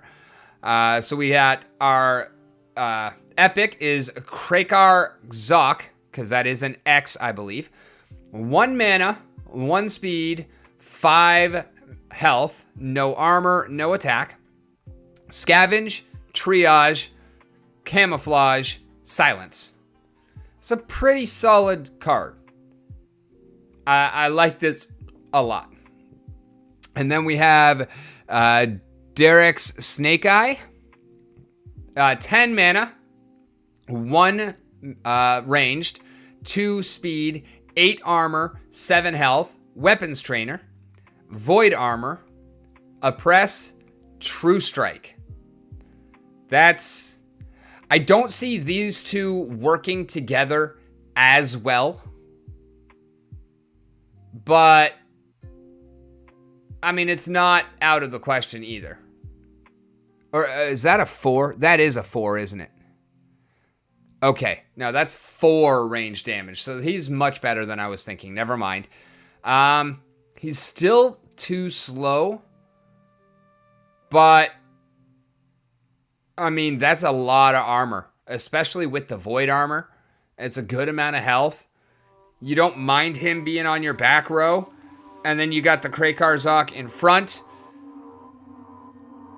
But I don't really love it. Still. I mean, protects against sneak. But then this does not protect against sneak because of the camouflage. And you really don't want him in your front row. Because then he is not dealing the range damage. And he's just going to die. Yeah, I'm not as big of a fan of these two. But it's fine because, I mean, Dragon's fucking awesome anyways. So they'll still work very well separately. Just as a team, I don't like them as much as the others.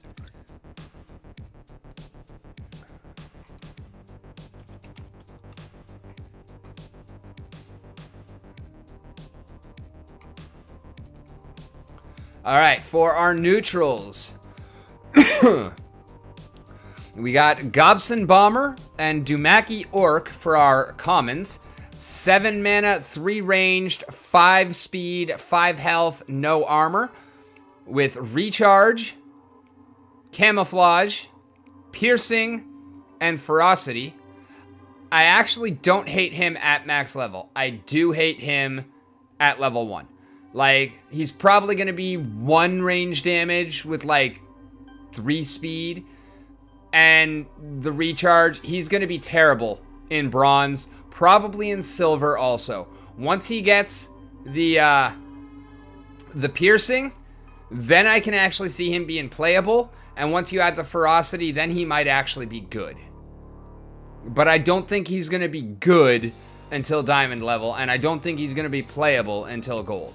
7 mana is just too much for the little bit that you're getting out of him. Especially with being low speed. I mean, I could be wrong. Maybe he starts with 5 speed. But yeah, I expect him to be terrible in bronze. Dumaki Orc, on the other hand, 6 mana, 4 attack, 2 speed, 8 armor, 1 health. But he's got the shield. So in a no magic scenario, I can see him being pretty good. And then he also picks up Retaliate and Thorns. So he gets pretty solid for a melee-only rule set down the line. I'm still not thrilled, but I think he's better than the Bomber at bronze level. Venari Marksrat is our rare. We got 3 mana, 2 range damage, 3 speed, 4 health, no armor once again. We've got Martyr. So when he dies, he gives adjacent units +1 stats, which he will be a snipe target if you position him properly. So that will be helpful.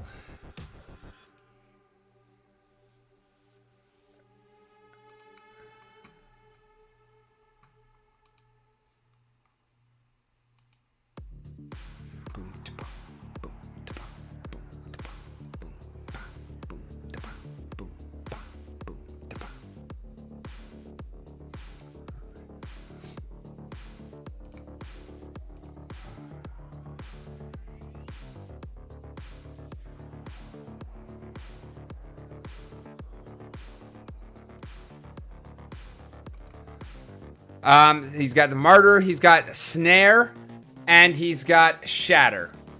I don't hate him. I don't love him. But I'm definitely glad to see more Snare coming in. I feel like he's going to be great in Earthquake matches at gold level. He'll probably die on the first turn. And then, so he'll snare something, strip it of flying, make it easier for the rest of your team to hit him, and also make them take the earthquake damage, die to the earthquake damage, and then because of the martyr, he'll buff up whatever's next to him. I feel like at Diamond, he might not be as good because he'll take longer to die, and really that martyr is going to be the best thing about him, I think. But we'll see how that goes. He could be really good Diamond also, but the range damage being relatively insignificant with the Shatter, I mean, I guess it's better than like 5 range damage with Shatter, because that means your Shatter does nothing because you stripped all their armor out. But I love the fucking Clockwork Aid. Oh my god, this dude is ridiculous. Is this the first time that we have ever seen Swiftness and Slow on the same card? I believe it is. Could be wrong, but I believe it is the first time we have ever seen Swiftness and Slow on the same card. Then throw in a Cleanse as a neutral card. Cleanse and Inspire. Fucking love this thing. 1 speed, 1 health. Okay, whatever. Don't care. 9 mana. Or 9 armor. Huge. Huge fucking armor. Especially under fucking Grandmaster Wraith. Like, insane. Or any non-magic fucking rule set. Insane. I love the Clockwork Aid. This might be the #1 card. The first one that I want to max out. Like, if we could pick the cards, like everybody, including myself, suggested, this would probably be the one I would focus on. Drybone Raider, 12 mana, 2 ranged, 3 melee, 2 speed, 3 armor, 8 health, legendary. Double Strike, Cripple, Shatter. I like that the Cripple will do damage even before the Shatter happens, if that's, if you happen to hit armor. I love the fact that you've got Cripple on 4 attacks per round, potentially, because that will only happen in certain rule sets, or under Fernheart, or Billy. There's no others, right? Fernheart gives close range to allow him to do both attacks from the front line. Billy gives reach to allow him to do both attacks from the second position. There's no other summoner that actually allows him to attack 4 times per turn, right? There are obviously rule sets, but there are only 2 summoners that will do it, right? But the fact that he's a neutral, so he is available for both of those summoners, that's pretty fucking cool. And yeah, Double Strike plus Cripple plus Shatter plus 2 attack types. I'm a fan. I think he's going to be a beast. On to Earth. Our commons, we have Fungus Flinger, 3 mana, 2 ranged, 4 speed, 4 health, no armor, Martyr, Blind, and Snare. Snare is definitely getting a lot of representation in these cards, and I don't hate to see it, because yeah, flying and the whole speed meta and whatnot, as much as I love it, I do kind of hate it, actually, because I love Phantom of the Abyss, so I don't like Snare. But in terms of, the meta, I don't hate to see it. I feel like this guy's pretty fucking dope. The Martyr is cool, so that when he dies, you get something out of it. The Blind makes it that much easier for him to survive a little while, even without having any armor or damage mitigation. Also makes it easier for your tank to survive. And then the Snare is always a nice skill to have. I feel like he's very solid for 3 mana.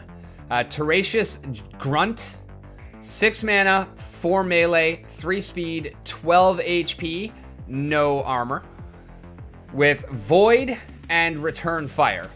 I feel like you don't want him under Immortalis, naturally, but it's pretty solid. This is going to be the new Mustang Unicorn Mustang. And I feel like he might be a little better, because Unicorn Mustang also has no armor. I think he gets 1 more attack and he is faster, but the Return Fire here is basically the problem with Unicorn Mustang, is because you could run Mylor and then Mustang, and then you'll just get absolutely fucking face rolled by ranged.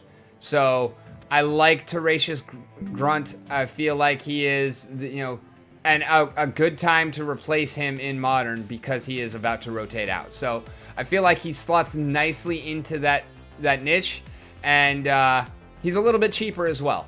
So that's also helpful. Madcap Magus is one that we have seen before. That art, pretty nifty. We saw that shared on the previous Town Hall last week. We got 4 mana, 2 magic, 1 speed, 4 health, no armor. Scattershot.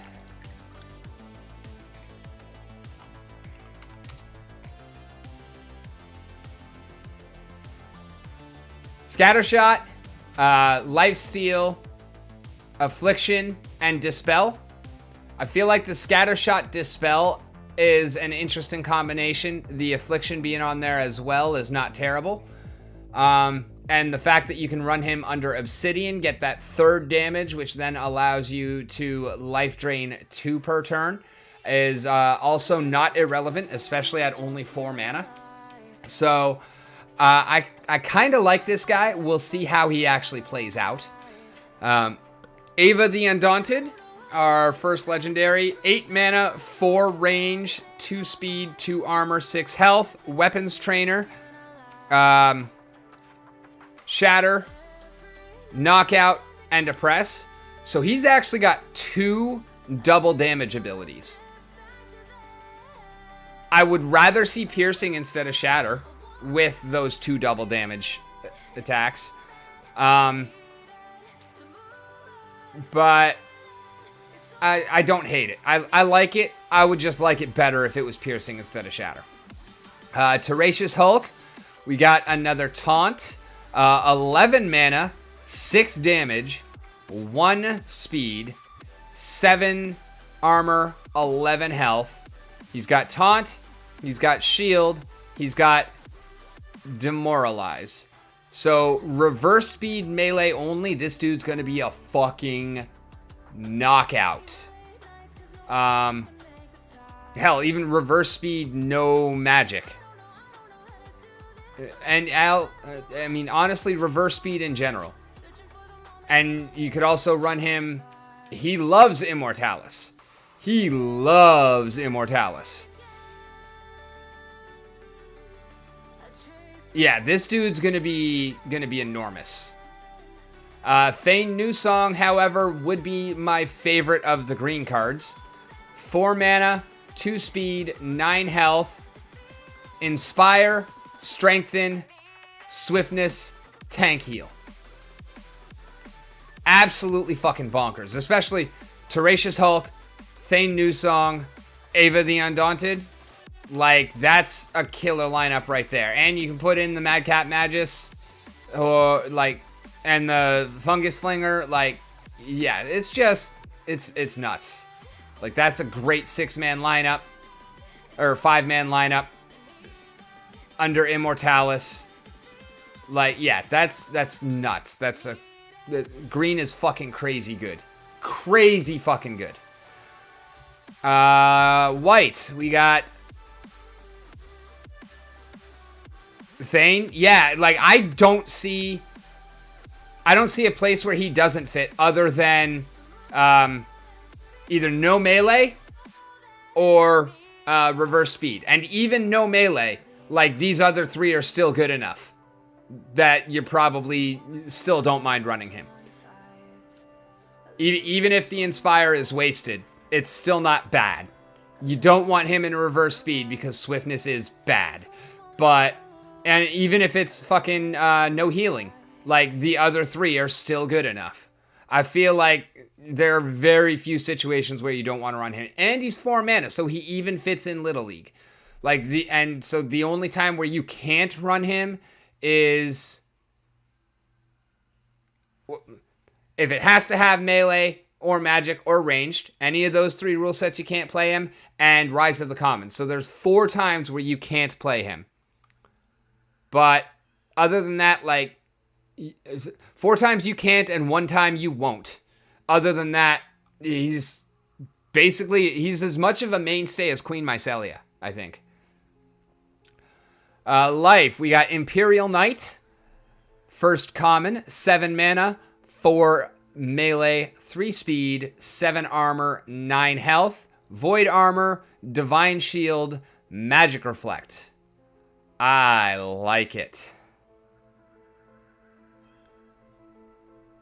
My only problem with it is it kind of makes Blinding Reflector crap. I mean, Pelacor Conjurer already kind of made Blinding Reflector crap. But yeah, I think Imperial Knight just really shits all over Blinding Reflector. He is so good when you know your opponent's going to be running magic. That's going to be insane. Like, you got to go through 16 hit points with a Divine Shield and Magic Reflect is... yeah, that's nuts. Drybone Barbarian, our second common. 9 mana, 6 melee, 4 speed, 12 HP, no armor. Enrage, Retaliate, Knockout. Oh. What does white have as far as stun? Because I can't think of any off the top of my head. But that's pretty solid, especially melee only. Or no magic. Even better melee only, though. That Enrage and Retaliate, super crazy. Obviously, you're not going to Retaliate and Knockout together, but you get hit, you're enraged, you retaliate, you do 9, then somebody else stuns them. Next hit, you do 18. Jesus. That's a lot of fucking damage right there.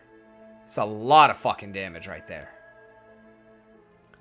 War Pegasus is our rare. 7 mana, 4 ranged damage, 5 speed, 9 health, no armor. Flying, Shatter, Demoralize. That's a solid card. That is a solid card. That is your back line under Sloan.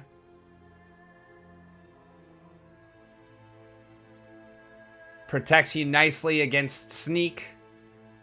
Gives you 5 damage with a shatter at 5 speed, which if you're running Soul Fiend is 6. Yeah, that's solid. That is solid. Aves Sturgis. Another contender for favorite name because I like motorcycles. 6 mana, 3 magic damage, not melee. 2 speed, 4 health, no armor. We've got Weapons Trainer, Camouflage, and Rust. Okay, that's a solid kit. That's a solid kit. I don't hate it. 11 mana, Legendary, Iziar. We got 3 magic damage, 3 speed, 14 health, no armor. With Taunt. Oh, Taunt and Martyr. I love that combination. Oh my god. Taunt, Void, Martyr, Magic Reflect. That's fucking sick. I like it. I like it a lot. And then we got Evelyn Alvera. 5 mana, 2 speed, no attack, 8 armor, 6 health, with repair, thorns, immunity, and inspire.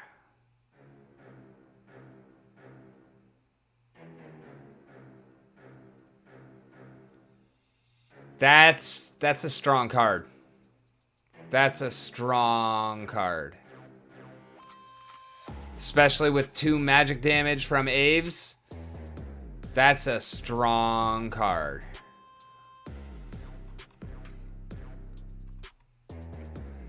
So what are y'all's thoughts? Do you agree with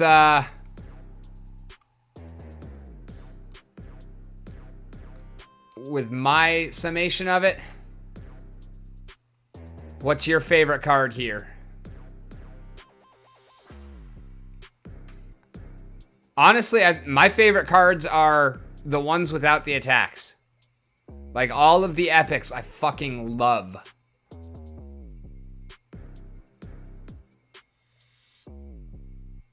Yeah, even this one. I don't love that pair so much. But all of the epics I love.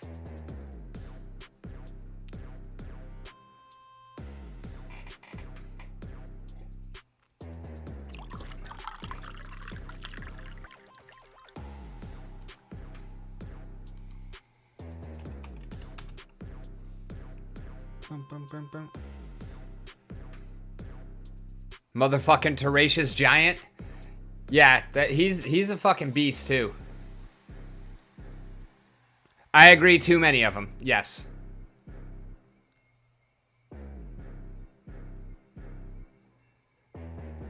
I do agree with that. That is one of the biggest problems that I have with the entire concept. And like I've been saying for a while, like excited about the cards, not so much about the way that things are done, but the cards themselves I am excited about.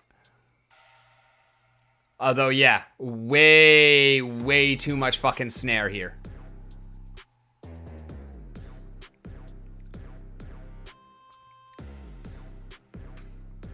One, two. Okay, I guess it's actually only 3. But still, 3 is too much. 3 is too much snare. Womp, womp, womp, womp. Alrighty, I'm gonna go ahead and, wow, where is everyone coming from? I know that...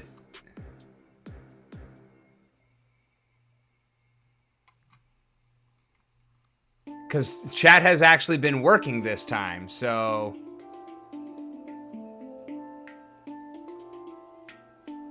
Bootops isn't in here. Ank isn't in here. JB's not in here. Poppy's not in here. Carlo's not in here. Max isn't in here. Mango's not in here. Hender's not in here. Arnie Boy's not in here.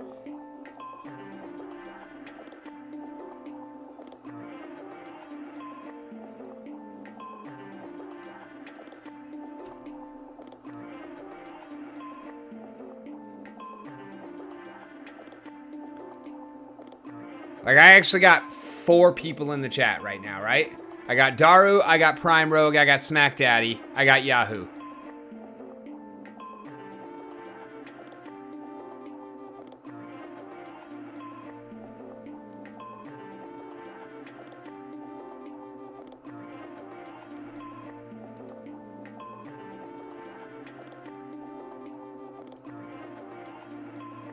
All right, go ahead and bang play again. We're just gonna refresh the list and start from scratch, because I don't know what's been going on with that.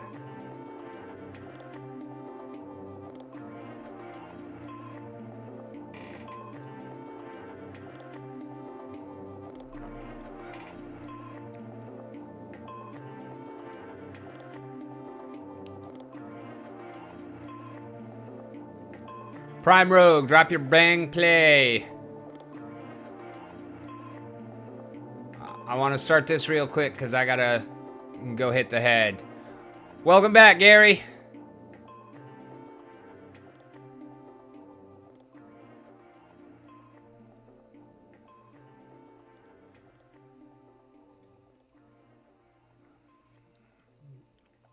All right, there's 6 in. Anyone else coming? 10, 9, 8, 7, 6, 5, 4, 3, 2, 1. Too late. Let's go.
This is my surprised face. Claim your prize, Yahoo.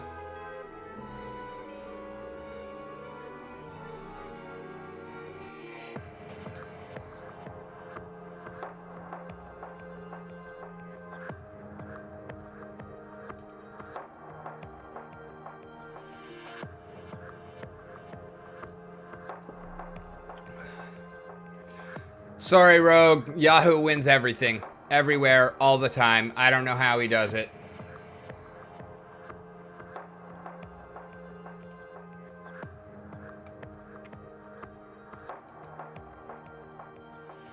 Between him and Dave Ira, like, it's just, it's ridiculous.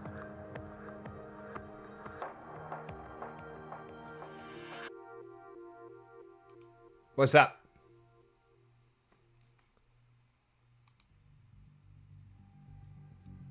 You buy them.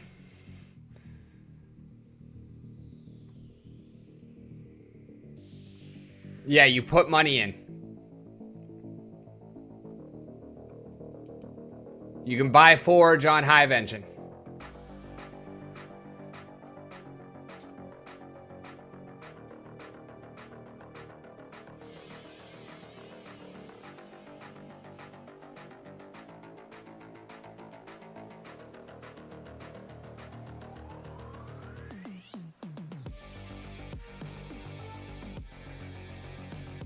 And if you're getting 4 Forge per battle, you're doing better than I am. So, congratulations on that.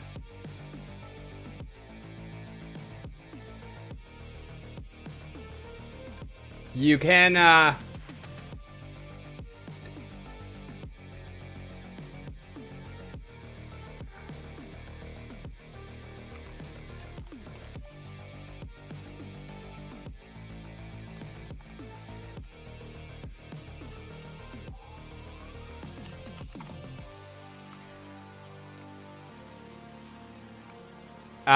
you can buy it. People who were involved in the testing got a bunch of it. And then the payouts when the bosses die can be pretty large. And then there's also people that are doing like insane amounts of fucking damage. Like I saw one yesterday that Howie hit fucking 1200.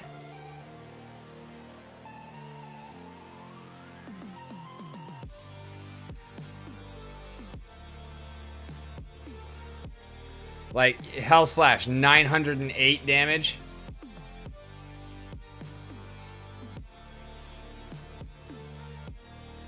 $970, 908, 1482. Jesus Christ. 1195, 1195.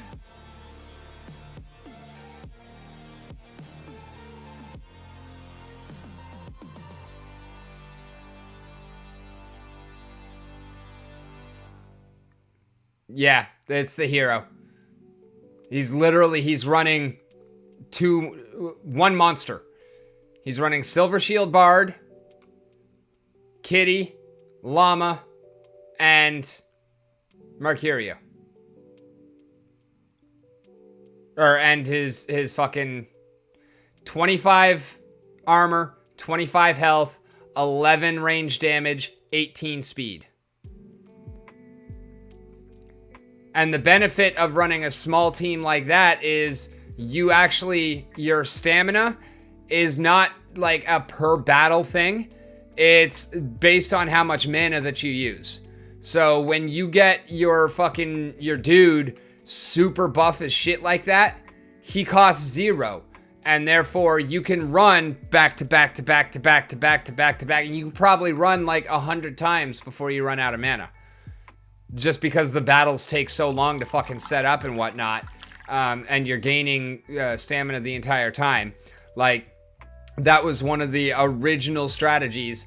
I went a completely opposite direction, and I found some great success early on in the first alpha test because I had some ridiculous equipment as well. I didn't have a super buff hero like that. I just had I was able to run 12 monsters and like 67 mana, and I could basically run whatever fucking splinters I wanted. So my team was like Shield Bearer and Adelaide and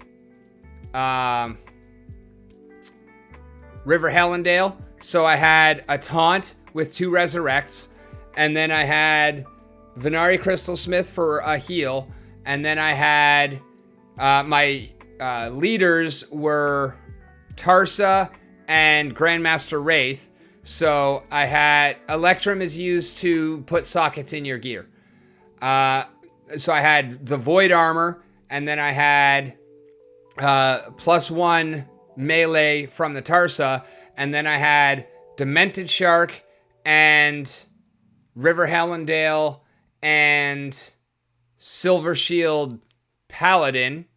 So I had 3 Inspires plus Tarsa, so I had +4 melee, and then I was running Carnage Titan and Dampier Infiltrator, because they both have double strike, and they had the 1.5x damage, because Carnage Titan has reach and Dampier Infiltrator has sneak. And so I was able to just fucking hammer melee damage in there. And because I had revive, and heals, like, it took them a while to get through the Shield Bearer before they were able to actually take out my damage dealers at all. And so there was one point where I was first in bronze, first in silver, second in gold, and third in diamond. And I'll probably never do anything even close to that again, because the game is a lot more popular. There are people with a lot better monsters than me now. And also, I don't have that fucking gear. I have no gear with sockets. I have no gems to put in sockets.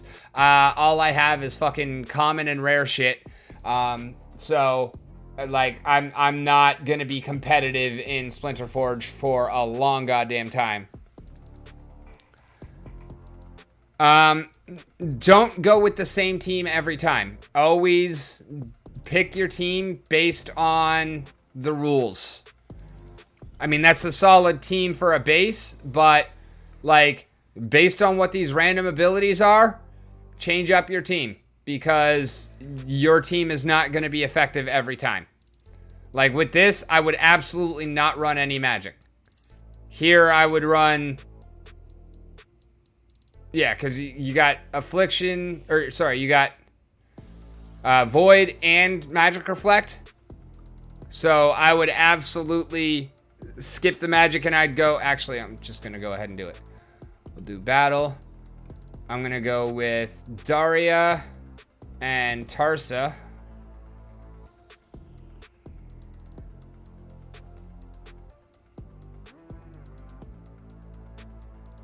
We are going to go with Lurker.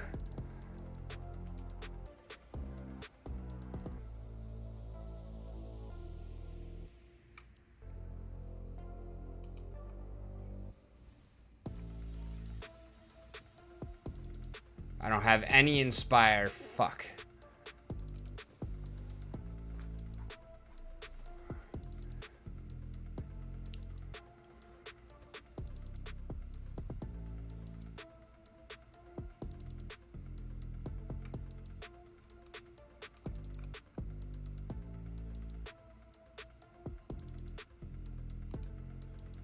Yeah, let's not do... Oh, shit. No, because if we drop Daria, then we don't have...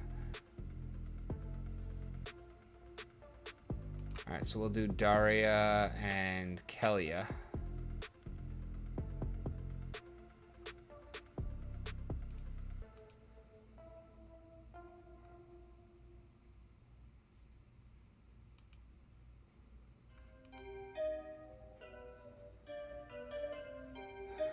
Titan, Lurker.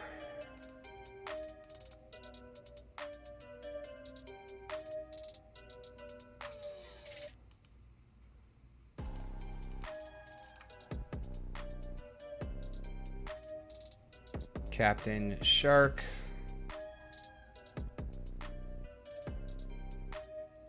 That gives us +3.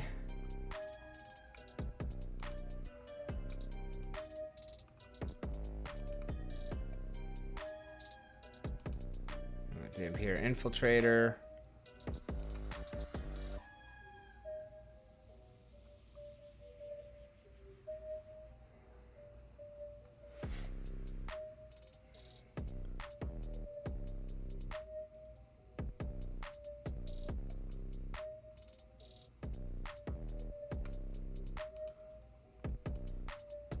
Ooze. Stonefish. I have no speed here. Fuck. I got 1 speed and 1 slow.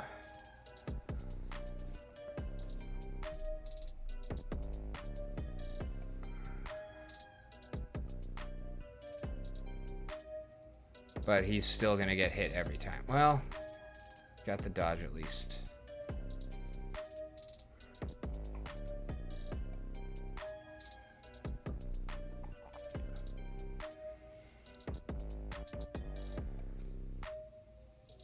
Yeah, and you're gonna see I'm not gonna do shit here.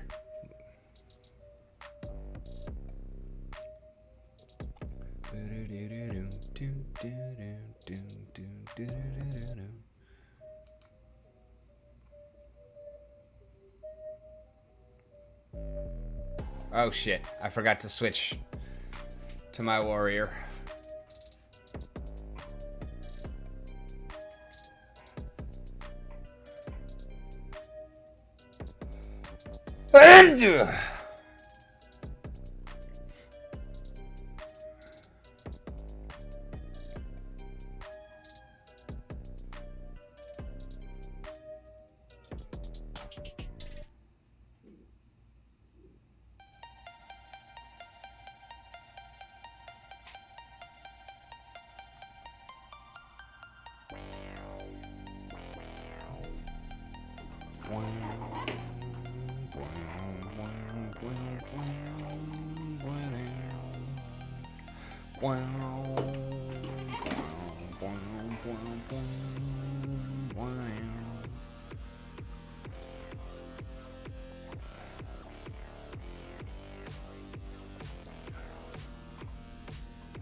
Yeah, so this is why I'm not really taking Splinter Forge very seriously right now, because I'm not getting fucking anywhere doing it. So I did get 51 crates. Or well, I won 1 crate. I bought 50 crates, and then I had to pay rent, so I ended up selling. I got 3 of the Nartor's Ring, and then I sold all of my legendary and all of my epic equipment because I had to pay rent. So that basically just took me out of the game entirely. So it sucks, but it is what it is.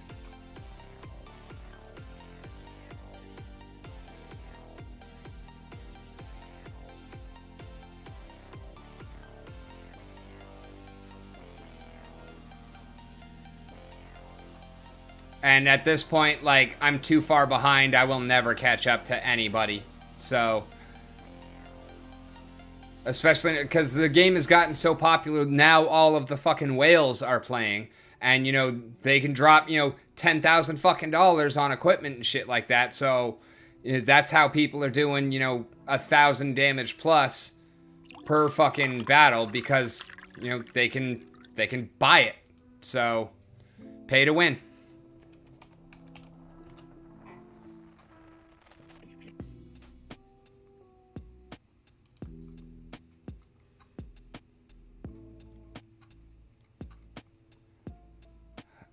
And we never actually did cover this. So, Splinterlands team is planning to roll out some significant changes to the rule sets and battles in the upcoming release this Tuesday, January 24th, 2023.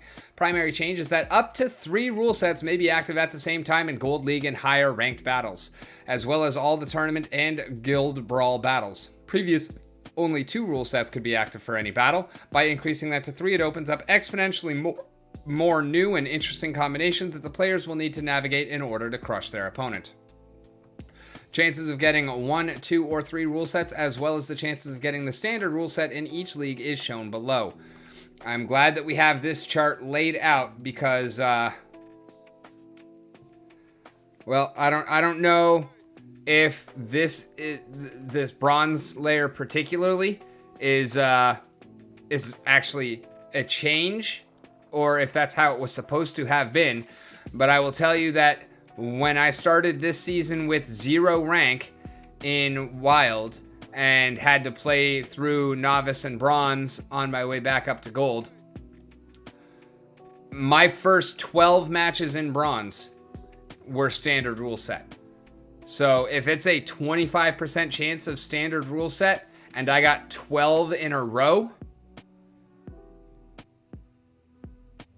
yeah, exactly. So I'm hoping that this is a change and it will be moving forward actually 3-1. Because fucking 25% chance 12 times in a row is statistically impossible. Silver, 75% chance of 2 rule sets, 20% chance of 1 rule set, 5% chance of standard. Gold plus, tournament and brawl, 75% chance of 3 rule sets, 15% chance of 2 rule sets, 8% chance of 1 rule set, 2% chance of standard rule set. I like that. Like, that seems good. I do feel like, in all honesty, I would rather it be this was novice, this was bronze, this was silver. Because novice having no rule set is also part of the problem there. Tournament and brawl seems strange. How so?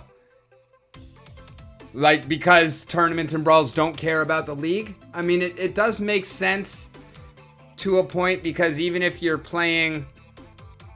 Well, I mean, novice, bronze, silver are more for the players that are, you know, well, at least novice and bronze are at least supposed to be for the newer players. So they're kind of the introductory thing. And so I understand where they're coming from with not applying those same tier rules to tournaments and brawls for those prospective tiers, because by the time you're doing tournaments and brawls, you should have a firmer grasp on the game. it is a little strange. I get where you're coming from, but at least like I can see where they're coming from on it as well.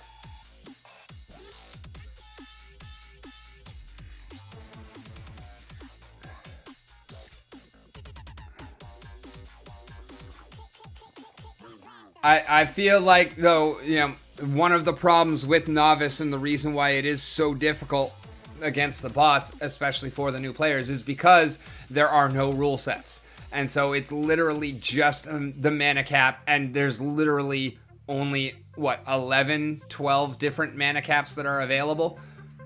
So it makes it that much more of a stranglehold that the bots have on the game. In Novice, because there are no rules. So and also, I mean, the rules are what make this game fucking fun. Like, that the difference in each battle is to me at least, is the biggest draw of this game. It is what makes it better than any other card game. And that's what I love about it. That's why I keep coming back. You know, the earnings and whatnot, the play to earn, not even like anything specific or any specific ROI or whatnot, but just, you know, the idea of play to earn is what got me to check it out in the first place. But yeah, exactly. No battle is the same, except when you're a novice. When you first get here, every battle's the fucking same. And the bots control all of it because of the fact that every battle is the same. There's no rule set. It is just every splinter is available. All that changes is the mana. And yeah, that is a terrible state of being, in my opinion. So I would love to see all of this move down by one tier. Novice, 75% chance of one rule set, 25% chance of standard. Bronze, 75% chance of two, 20% chance of one, 5% chance of standard. Gold, silver plus, 75% chance of three, 15% chance of two, 8% chance of one, 2% chance of standard. I feel like that would be perfectly fine and would give new players a truer experience of the game. Because, I mean, you gotta learn how to play with the rules. Additionally, we've reworked the methodology by which the rule sets are chosen. In the past, the rule sets were grouped into one of two categories, primary or secondary, as well as in any category. A maximum of one primary rule set and one secondary rule set could be chosen for any battle, which significantly limited the possible rule set combinations. With the change to 3 rule sets, we have completely removed the categories, and now any rule sets can be combined with any other rule sets, except for specific exclusions to prevent certain incompatible combinations. This will open up a whole bunch of really interesting new rule set combinations that were not possible before. For example, you could have Back to Basics, Equal Opportunity, Unprotected Battle, where all monsters lose base abilities, gain opportunity, and don't have any armor. Or you could have Broken Arrows, Even Stevens Taking Sides, where you can only choose monsters that are not neutral, are even mana cost, and do not have ranged attack. This full list of all current rule sets in the game are shown in the table at the bottom of this post, including what type of rule set it is, and the list of incompatible rule sets and the rule set types for each. Actually, we're going to... We're going to Google Sheet this shit. Because this is important information I don't want to have to look for the fucking blog post for.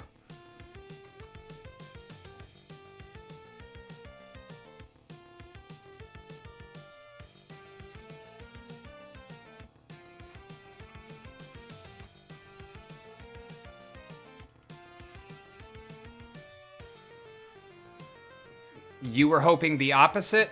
What do you mean?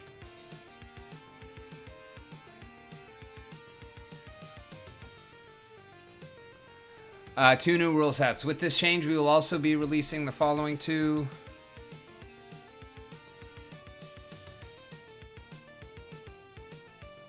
Well, we'll look through the chart in a minute, Daru, and we'll see if that is one of the exclusions.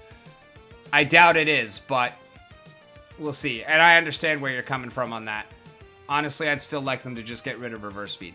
Two new rule sets. With this change, we'll also be releasing the following two new rule sets. Going the Distance, only ranged. Wands Out, only magic.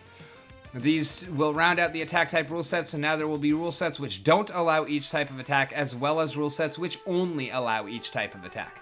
Please note that we will also be disabling these 6 attack type limiting rule sets in Alpha Edition only tournaments, since there are already so few cards to choose from in the Alpha Edition that it doesn't make sense to limit it further.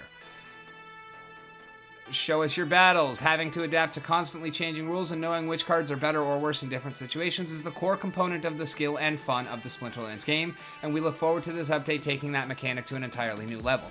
The mechanic also allows nearly every card in the game to have utility and value in certain situations, which requires players to have a very diverse selection of cards available in order to be competitive. We see this as another important feature of the game, as well as being a nice change from the typical collectible card game where many cards are worthless and hardly ever used in competitive play. We can't wait to see players posting some of the crazy new rule set combinations they encounter in battles, and seeing certain previously underutilized cards shine when that specific situation arises that calls for them.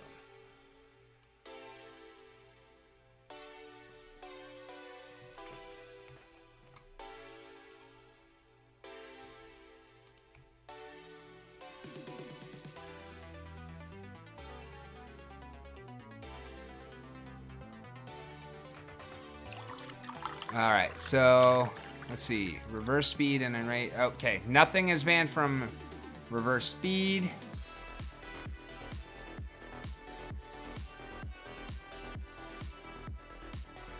Nothing is banned from what doesn't kill you. So yeah, unfortunately they did not make that one happen, but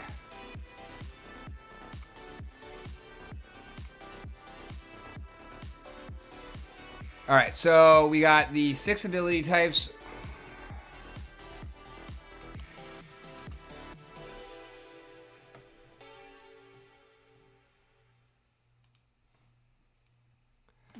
Six ability types have nothing that is, or sorry, the 6 attack types have.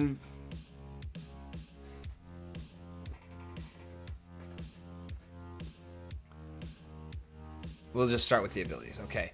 So equal opportunity is incompatible with any other targeting. Super sneak is incompatible with melee mayhem. And target practice is incompatible with aimless.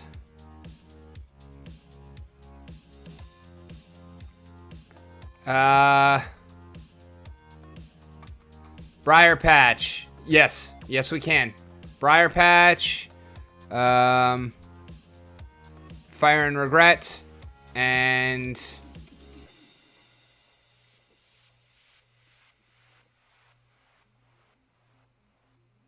Counterspell. Yeah. All 3 of those can be together, yes.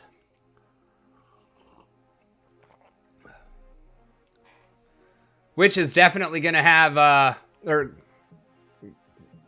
Reflection Shield is going to be the best skill in the fucking game in those instances. All right, so broken arrows, void or shield, yeah, same thing, because damage mitigation, but mitigation is not cancellation, so.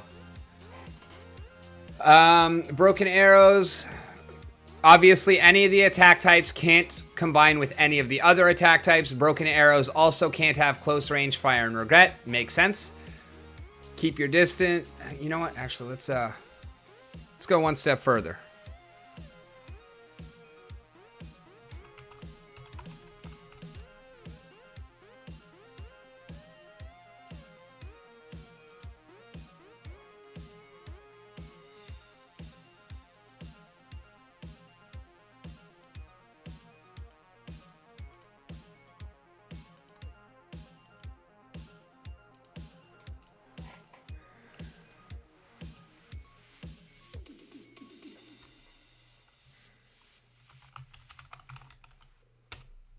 We're also going to put in what they are.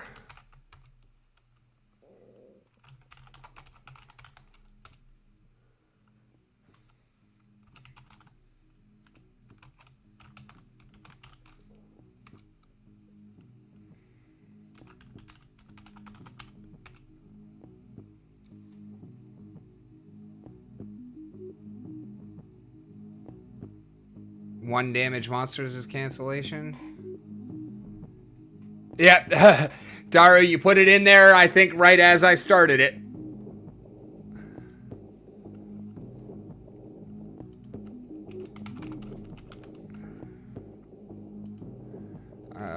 Blast.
All right, so unprotected means no armored up or weak magic.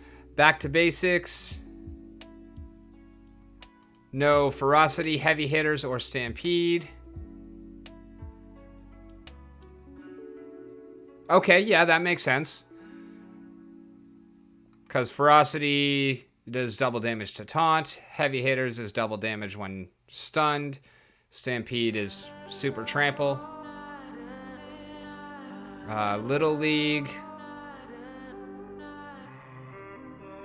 Little League should knock out Giant Killer.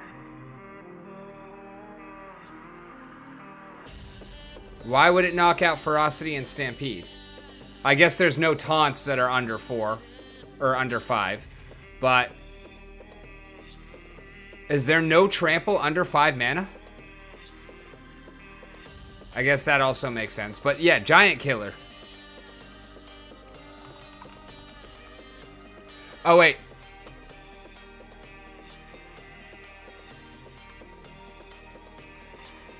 Giant Killer's not a rule set, dumbass. God, imagine if it was, though. 99 mana Giant Killer.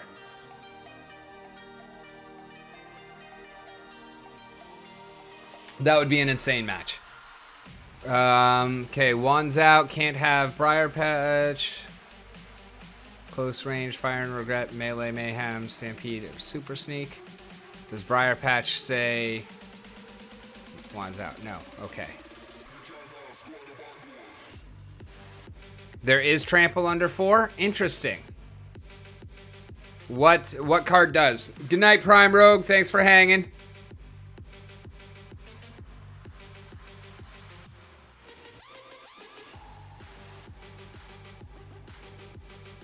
I mean, I believe you. I'm just, like, wondering.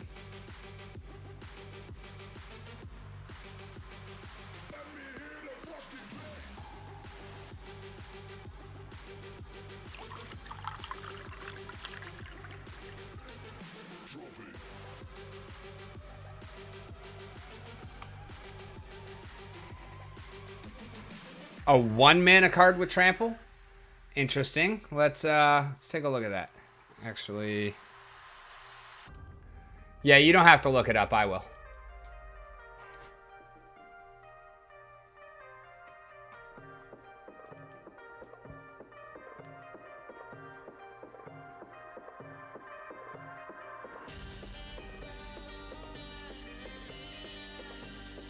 Oh yeah, Mighty Dricken. Interesting.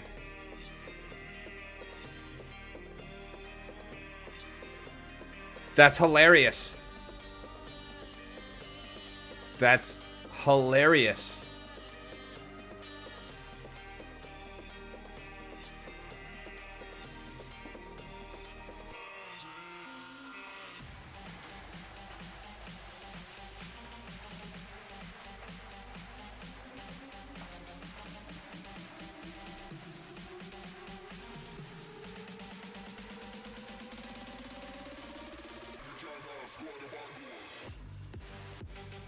I mean, yeah, it seems like you're not running it for any reason other than Scavenger or maybe Flight. Like, but yeah, I could actually see it working because it's got the Scavenger and the Enrage, especially if you had something that, had some Inspire or one of the plus melee summoners, or Camilla, I guess, because it is a dragon, so it would have to be Camilla. Like you could have 2 attack or 3 attack and then get a couple stacks of scavenge so that you can actually survive a hit, and then you get enraged. Now you're at 3 speed and you're flying, so you could potentially get some misses and you could actually get a kill. And yeah, interesting for Equalizer as well. Yeah, like that's a hell of a card, actually. I really love it. I think I had heard of it before. I had probably seen it because, like, as soon as I saw the name, I remembered hearing about the Mighty Dricken way back in the day. But yeah, I had totally forgotten this card fucking exists. So thank you for bringing it back to my attention, because yeah, this is fucking dope. Now I want to know. Now I want to know.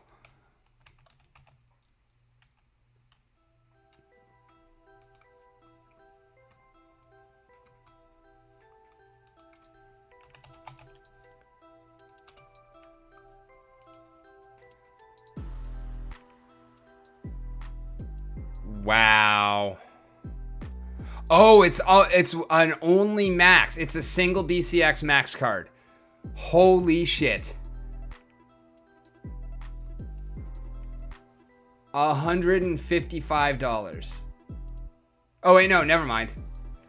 $1,551. 155.10 per BCX. Fuck me.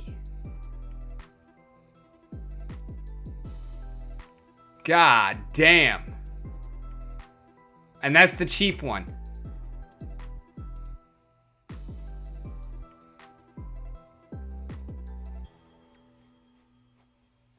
And this motherfucker's got 2 of them for sale. This motherfucker has 2 of them for sale. I want to fucking message him and be like, bro, just let me rent one of them. You got 2 for sale and neither of them is even close to the low. So you can take one off the market for a little while. They're not both going to sell tomorrow, I promise. Just let me use it for a season. I just want to have some fun with it. Fucking hell, that's insane. 1551. Shit.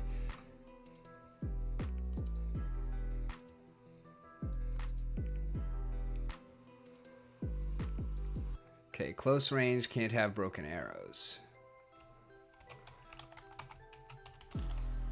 I feel like this is not complete because of this. Fire and regret, can't have broken arrows. Which makes perfect sense. Alright, Briar Patch, can't have keep your distance.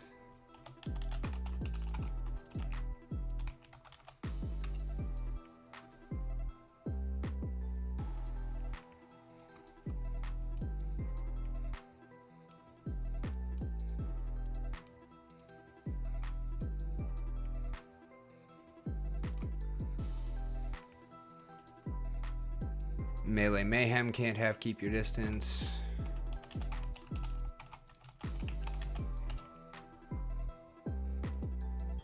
Stampede, can't have keep your distance. And Super Sneak.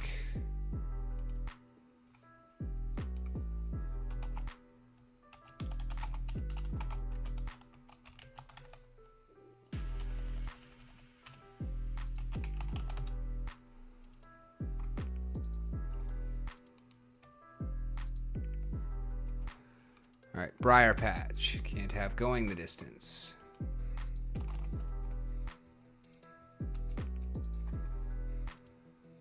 Counterspell.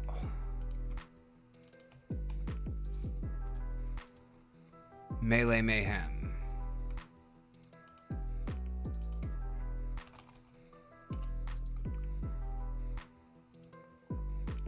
Stampede.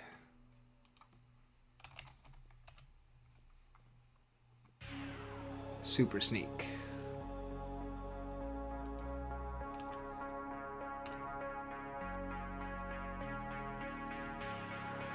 Counterspell and Weak Magic.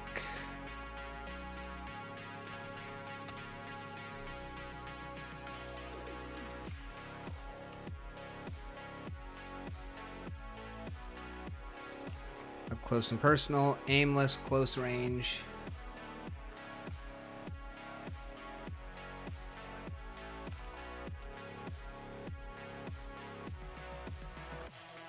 Counterspell, Fire and Regret.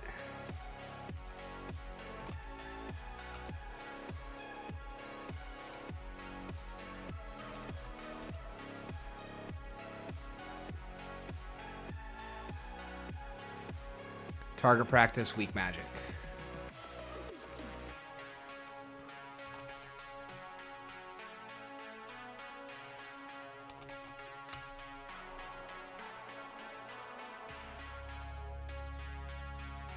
One's out.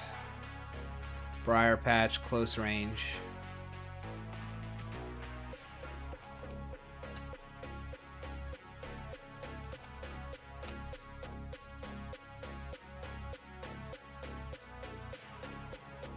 Oh wow, we can have Wands out and Counterspell.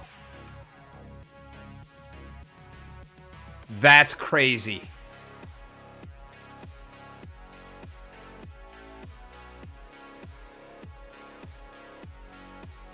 Melee Mayhem, Stampede, Super Sneak.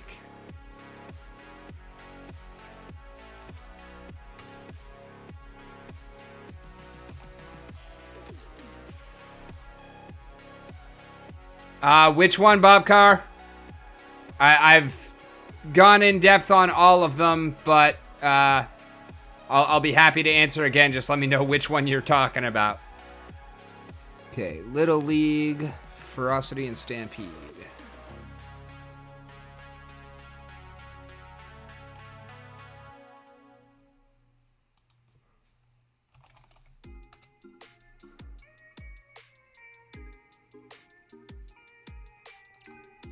Back to basics. Ferocity, heavy hitters, stampede.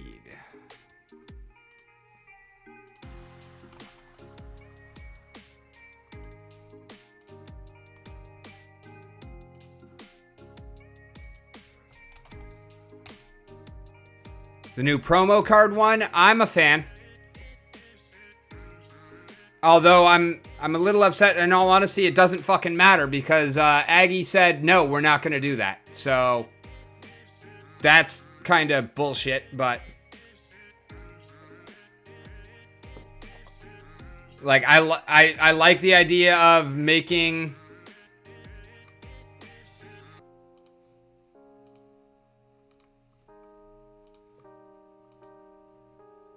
Is it recording? Yeah, the SPS promo card.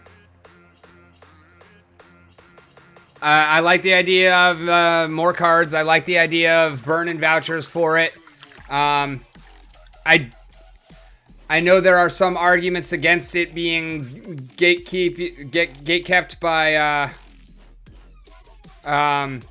SPS, but it will also be tradable. So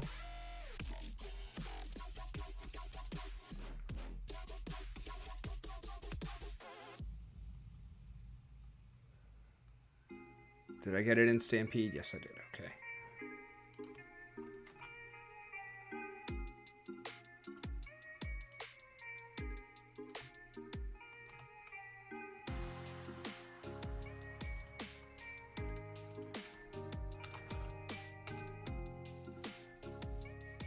You're against it, Daru? I think I knew that.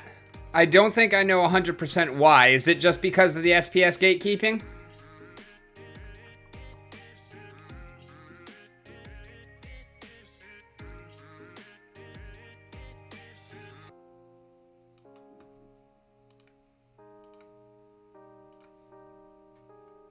Is it recording?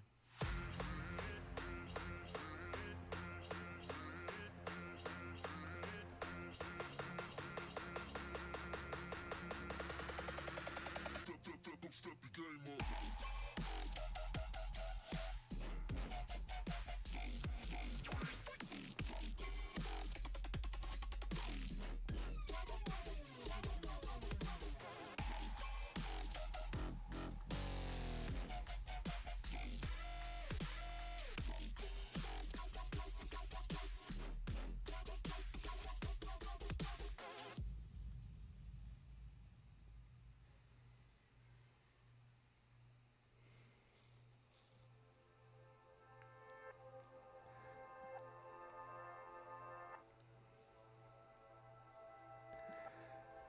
And I mean, those cards would be available. That's why, like, if it was soulbound, yeah, I would be against it because then the whales are the only ones that can get it to max level. But the fact that it would be tradable and I feel like that would be okay. I feel like on the market they wouldn't be very expensive because all they cost is a voucher. I would honestly rather see it burn DEC than vouchers. Like, that would be the change that I would make. Well, that's just how the market works. You can't get fucking Lux at the same price as others either.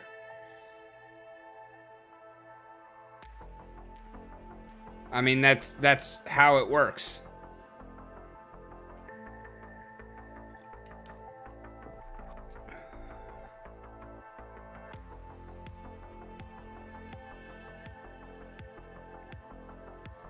If present at the original time, you still couldn't. Like, even if you were buying it off the market, you couldn't get it at the same price as someone who went to Splinterfest.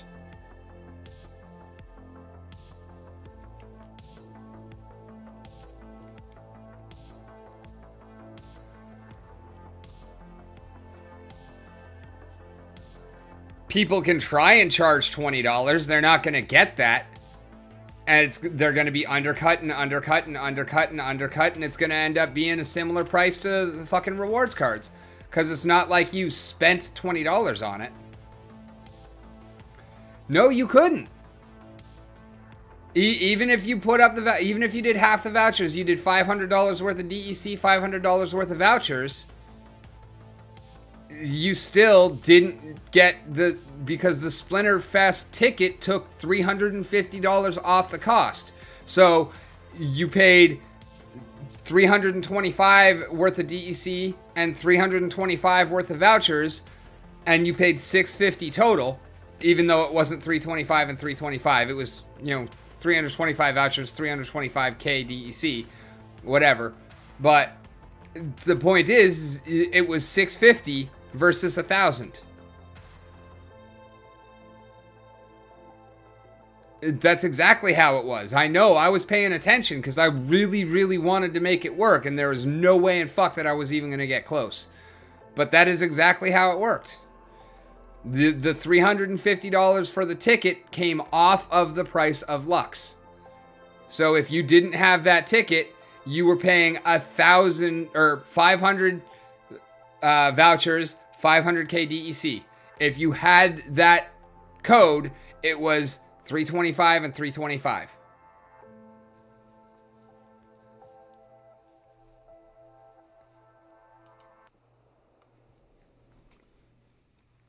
And like Archimus, you had to buy packs in order to get him. So that's gate capped to 4,000 DEC. Like, any kind of promo card is going to have some kind of restriction behind it.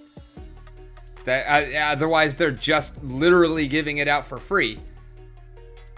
So, I mean, I understand where you're coming from, but I don't think it's necessarily a fair argument, because pretty much all of the promo cards have something behind it.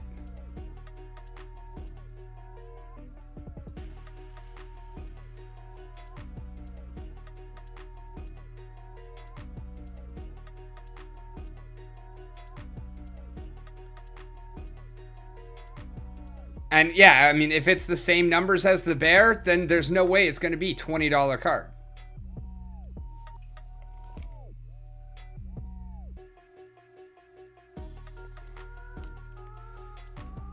But honestly, I feel like an impetus to the community to stake more SPS would also be a good thing, because we have as much liquid SPS as we have staked SPS, and that's not an ideal situation. It's not terrible.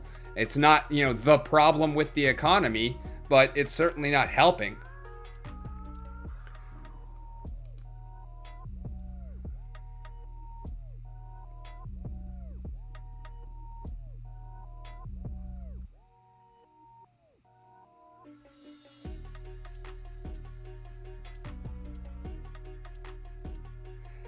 I mean, that is also true, and that is, part of the problem with it, but it's still like, and maybe they should do, a long-term type of thing or something like that. Like, I see where you're coming from on it, and I don't 100% disagree.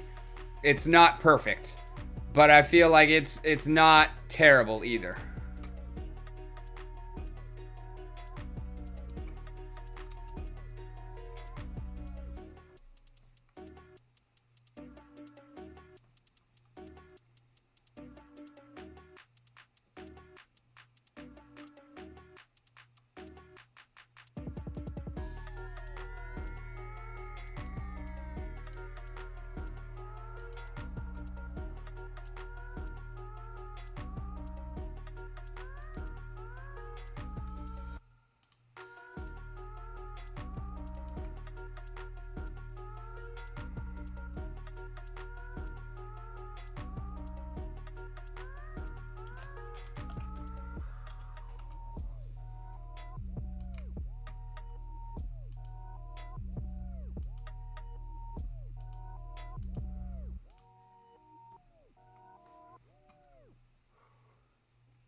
And that's why I think, well, it's not DEC changing hands so much. It is because, well, yeah, no, you're right, because it would be vouchers being burned, and then DEC is what it would be sold for, which is why I think it should be DEC burned instead.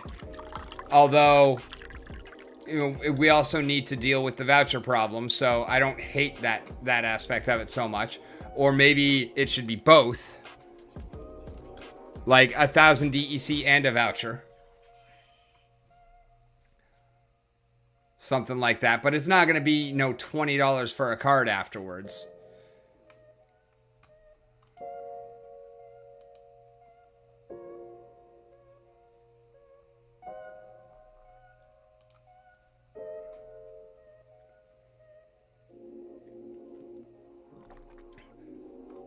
And, I mean, we've already had that discussion as well. You know that I don't think the current printing is that big of an issue because it's pretty minimal, other than the DECB. But if we're burning enough, then even printing doesn't matter. We need to be burning more than we're printing. That's the issue.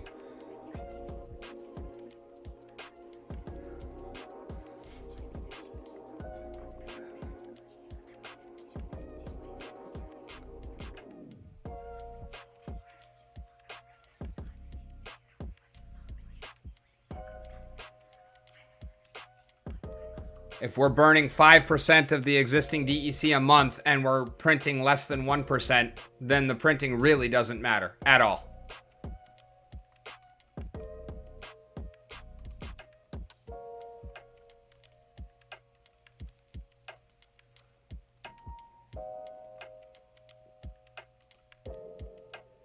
Welcome back, Bob.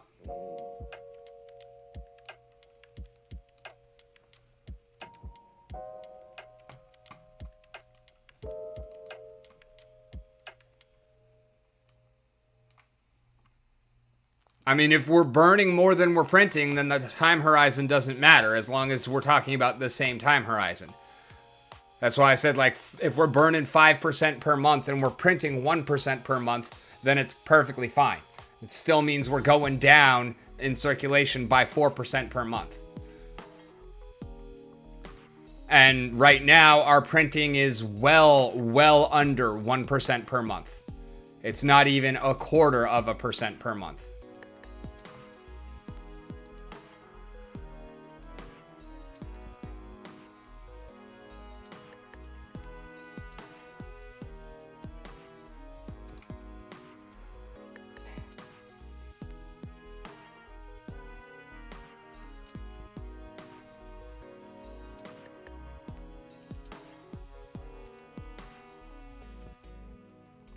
And again, I'm not saying, you know, don't curb the printing. I'm fine with that. I'm just saying the issue is increased burning.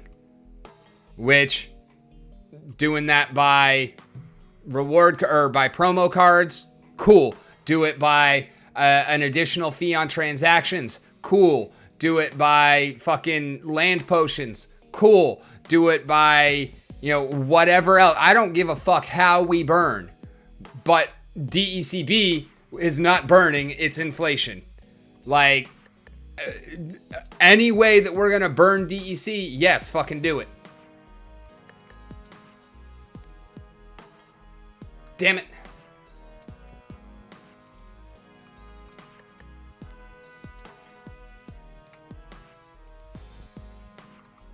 I only disagreed with the DECB because that's not burning, it's inflation disguised as burning.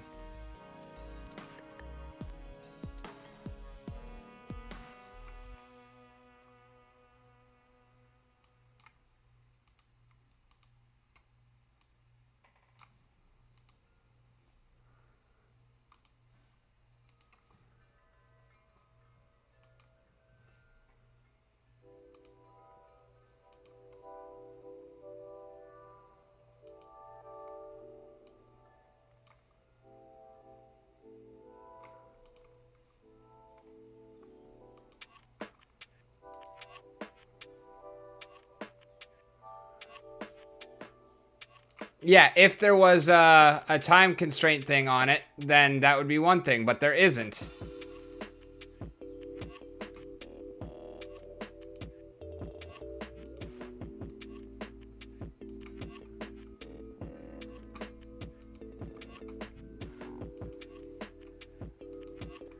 And even so, like that year is more of the problem than the solution, because even if you do have to wait to spend it, that's because, yeah, at least it's soulbound.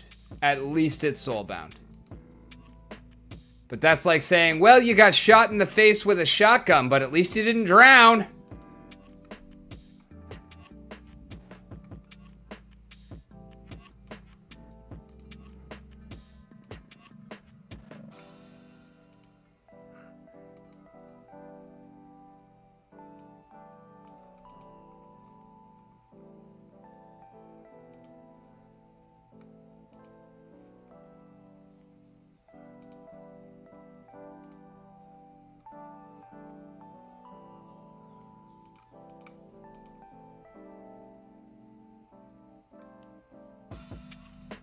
I don't. I can admit that. I have no idea what you go through in Mav Chat at all for any reason ever, because I have never once set foot in Mav Chat. I'm not a Mav, and I know it's toxic, so I would just be getting pissed off at shit without the ability to say anything. So, yeah, no, that would, I mean, I would like to become a Mav, not even for Mav Chat. I want access to the QA server. Like, even if and when I get to the point where I've got that 1,000 packs, I will probably still not partake in Mav Chat. I might, but it's not, it's not what I'm after. I want QA server so that I can fucking playtest the new cards and shit like that. So that I can go in and fucking make content on the shit that's not accessible to the general public yet. That is why I want Mav status.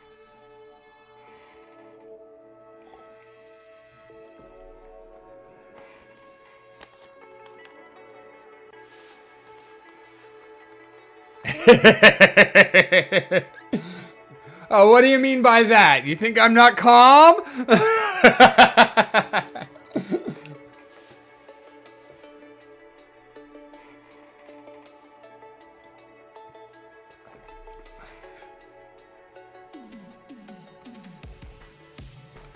Yeah, no, I know exactly what you're saying. I'm joking there, obviously. No, I'm a very passionate person, and I understand that sometimes that becomes problematic in certain ways. I'm not blind to that fact.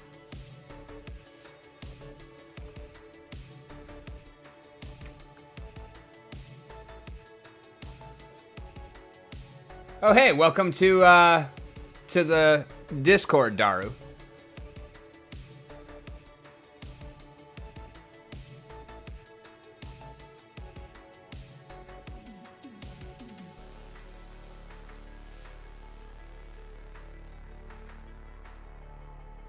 I mean, Bob, if you want to sponsor it.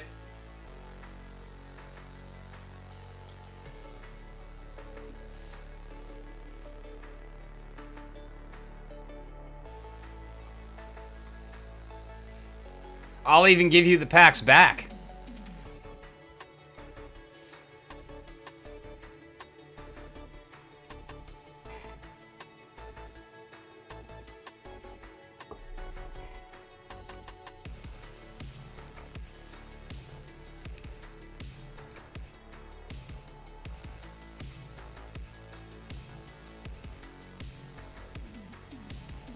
And actually, you know what? That's let me check here, because I want to see.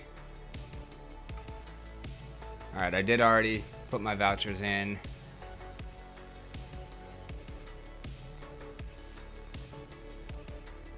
No, I think it's just 1,000 packs.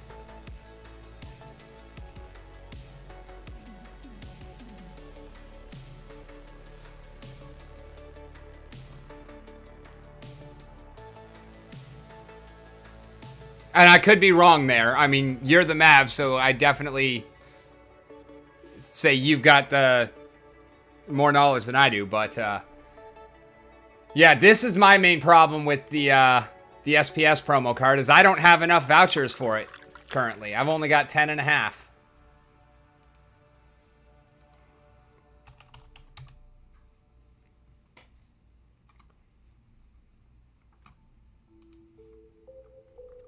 But by the time it happens, if it happens, I should get 13,500.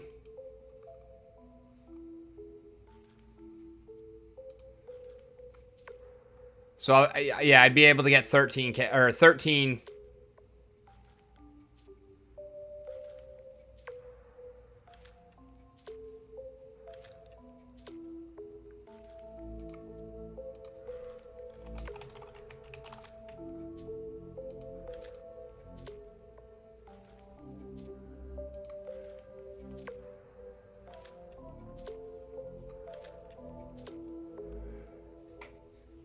I'm still at like a 20th of where I want to be.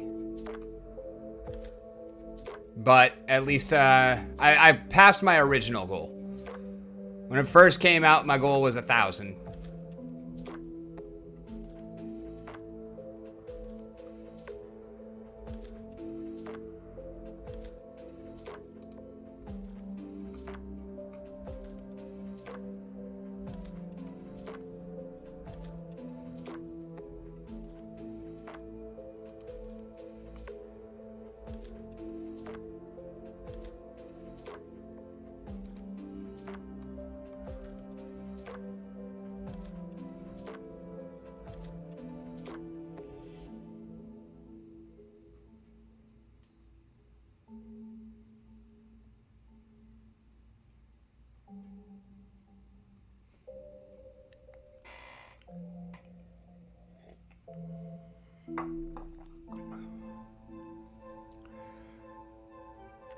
The only time I unstaked SPS was for Rift Watchers.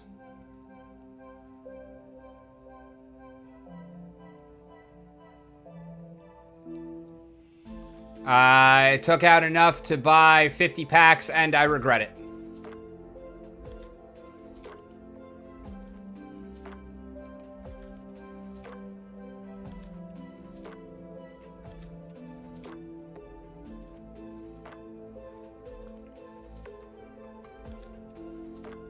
You don't take... Okay, so what did you mean the only time you took some out? Oh, you mean like from the game? I mean, I take it out of Splinterlands to put it into the liquidity pools. But that's pretty much it. And then I have sold some, like, at those times when I need to pay rent and shit like that. Like, I have sold a little bit. But, yeah, for the most part... Any time that I take SPS out of the game, which, I mean, I take all of my staking rewards out, and then I put them into PKM SPS and Swap Hive SPS pools.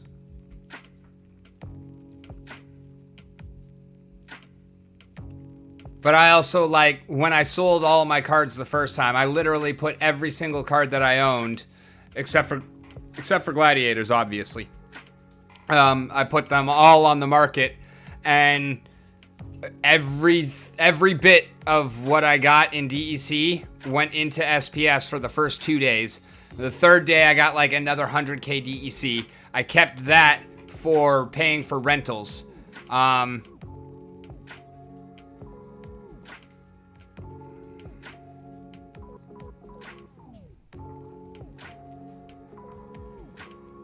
Yeah, I don't count that either. I definitely unstake from my from my 2 mini accounts and send it to my main account, because I don't give a fuck about having staked SPS on them.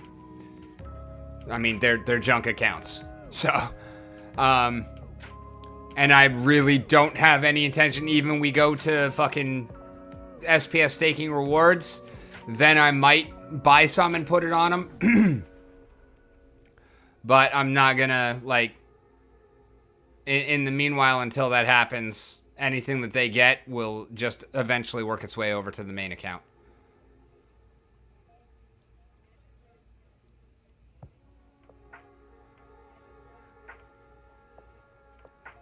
But I do love me some liquidity pools, especially like Swap Hive SPS, Swap Hive Voucher, Swap Hive DEC, because not only am I earning the liquidity pool rewards, I'm also earning SPS for having it there in game.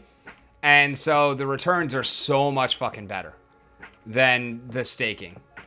Like, even with this being, 0.233%, number one, that BXT that I get, whenever I get BXT, I stake it, and then that pays me out in Hive every day. Like, it all just compound. There's so much better compounding with the liquidity pools than with the just staking. But I don't touch my stake anymore. Like, I did take it that little bit out. Not little bit. I did take out way too much for Rift Watchers. And again, like, that's my whole problem with that entire fucking process is, had I known that I was less than a minute late for Usher, I would not have bought those 50 packs. I would have tried to work it into a node. I would have not been able to get a node. So I would have just ended up restaking it.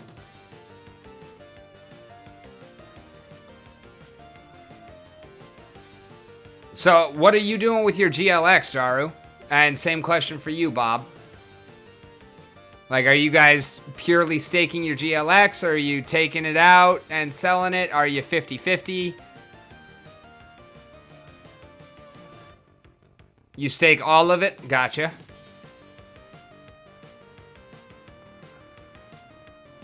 So how much are you guys up to? And Bob, what's your SPS stack? I'm at 300 and change, because I pretty much half and half it. For a while, I was staking half and taking out half every day. And then lately, I've been like, stake it all one day, take it all out the next day. You're at 5.3K? Fuck, nice.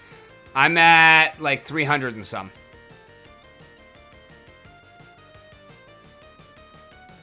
Oh, you only got 790 SPS?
Merry Christmas, Bob.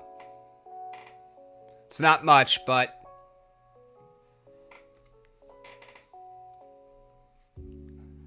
a little bit to help you on your way.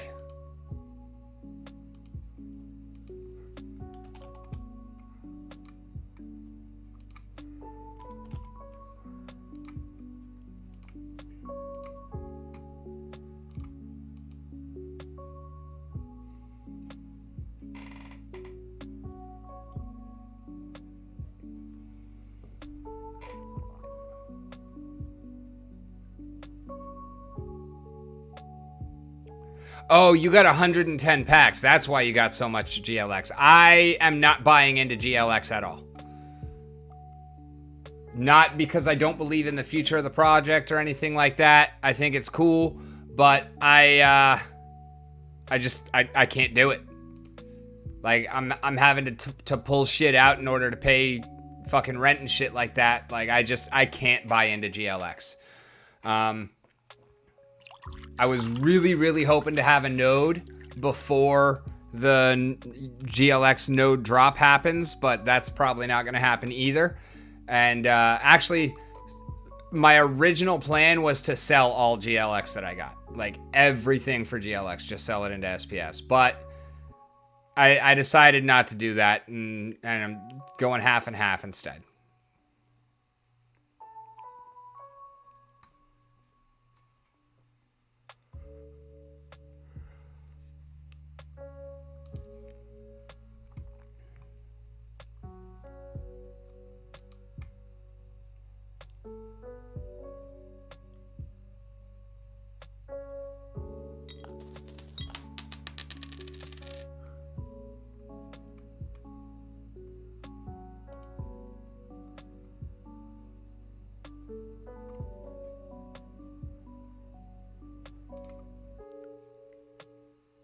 Yeah, there you go. And that's exactly it. Is that, you know, I didn't have the funds. I hope that the game is awesome. I hope that it takes off and it's fucking amazing. And also, I'm not too into soccer. Like, I think it's a cool game and whatnot. I like it better than some of the other sports and whatnot. But it's never been like a passion for me. If it was a hockey game, oof, I'm so sorry to hear that, man. Yeah, I lost some on Celsius. I never touched FTX. I've lost some in Celsius. I've lost some in Voyager. My Coinbase got hacked and I lost a couple hundred there. That was fucking before I even started Splinterlands, though.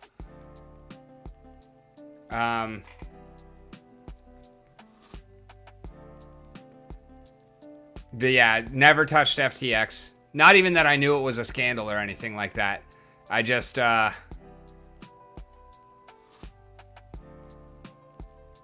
never even got around to FTX.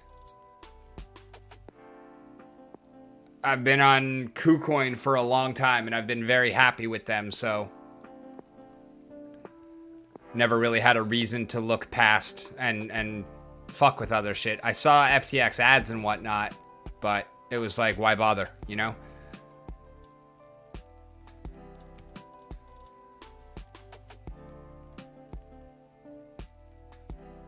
Ah, gotcha.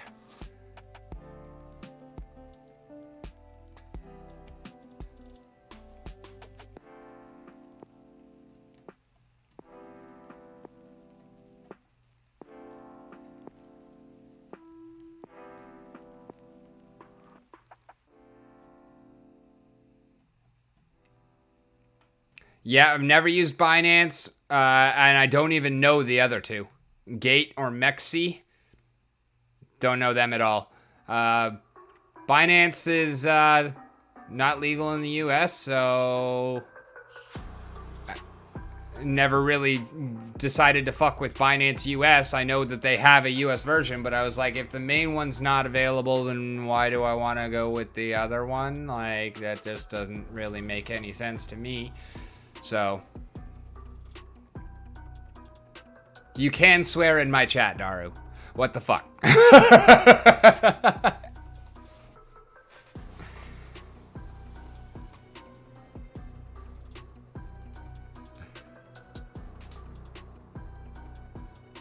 Oh, snap, crackle, pop. There go my toe bones. That was so nice.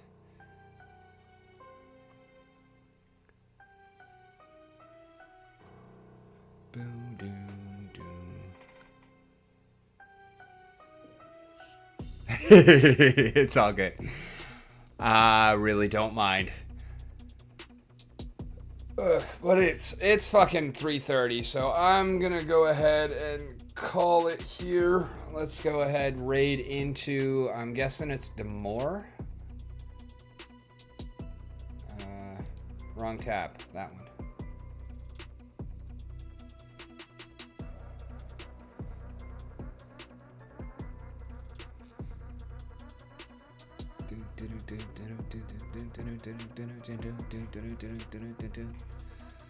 Oh, what? The fuck?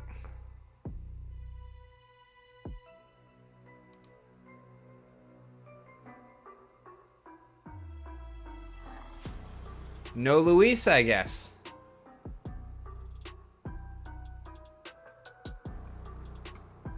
All right, who's next? It is Tuesday morning. Oh, Luis was there. Okay. I really wish people would fucking let me know. I mean, my phone number is all over that fucking shit. Like, just fucking text me, call me, let me know. I will cover anybody anytime. Yeah, it was supposed to be Mumpoles. Howie is next. All right, I can hang out for half an hour and raid into Howie.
Alright, what is the other one?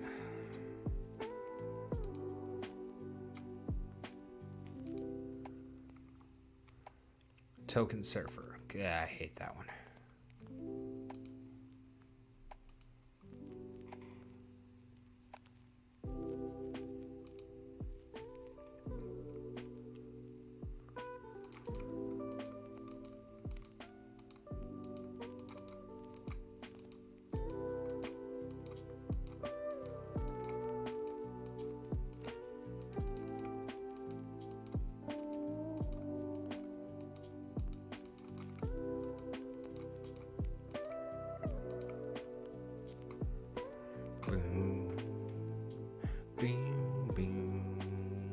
Oh, hey.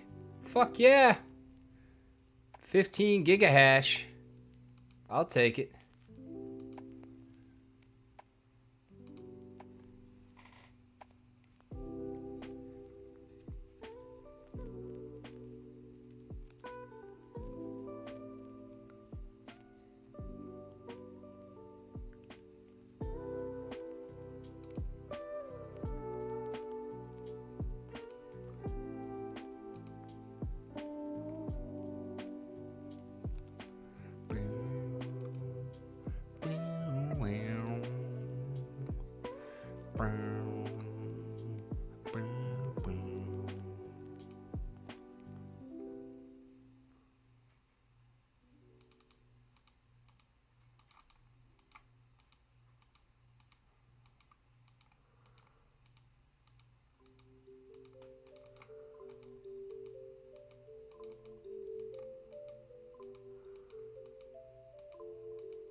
Actually, you know what I should do?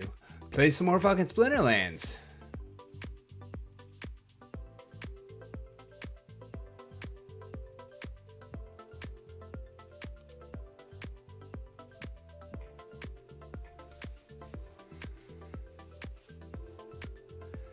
All right, Silent Summoners, Fire and Regret, 30 mana, no Earth.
Very similar teams.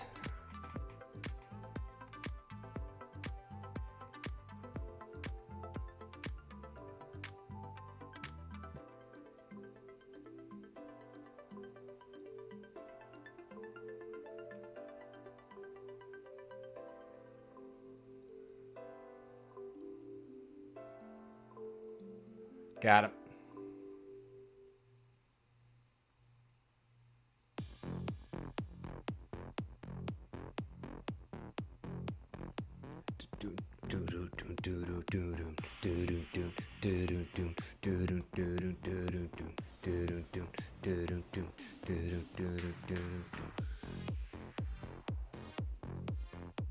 I don't even know where to see my ECR when it's not up there. Let's refresh so that we can get our toolbar back. Oh yeah, that's right, it's on there. 95.27, okay. Bow, bow, bow, bow. Oh yeah, we can, oh wait, no, we're gonna hold off on the opening that pack until after the Death Summoner drops.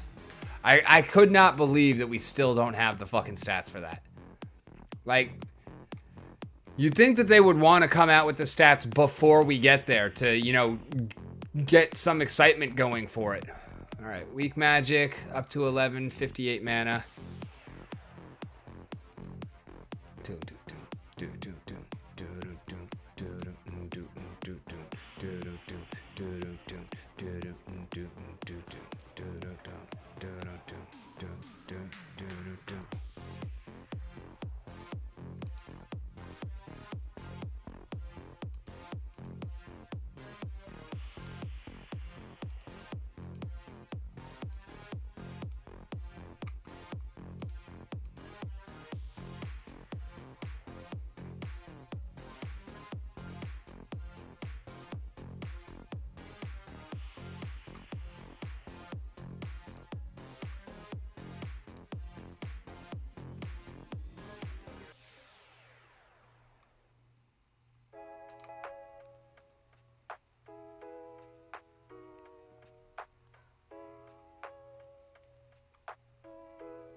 There it is. Actually, we can drop Wood Nymph. We can bring somebody bigger.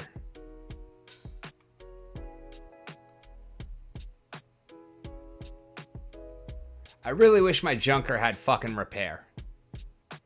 Because that's what I really want here.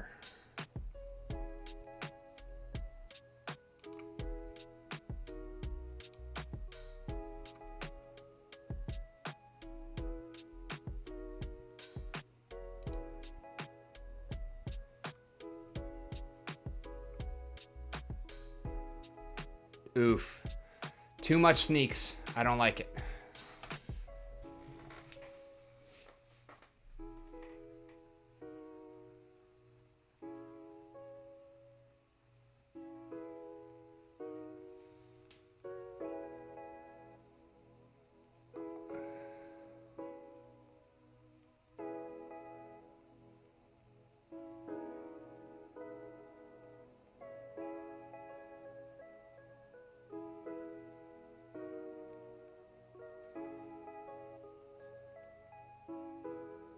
Yeah, I think we still got it.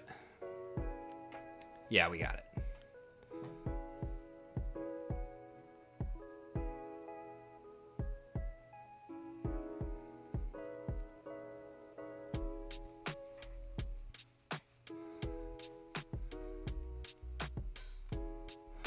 Every time I see that name, I don't think that's what it says.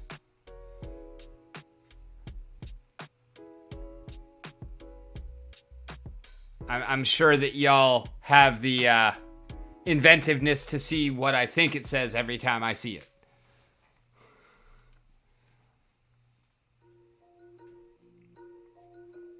Boom, boom, boom, boom, boom, boom, boom.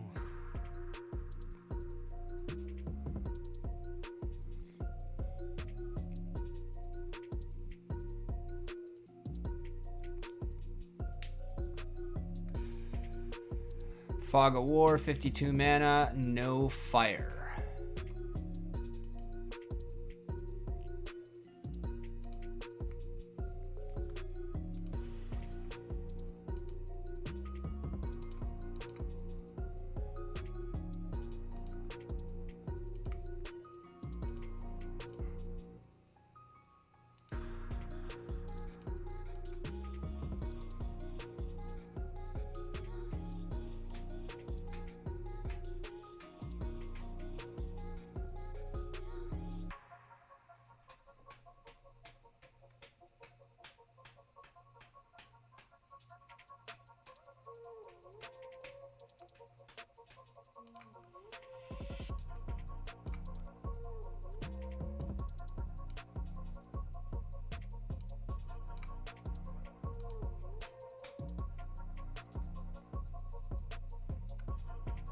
I got what you meant. You're good.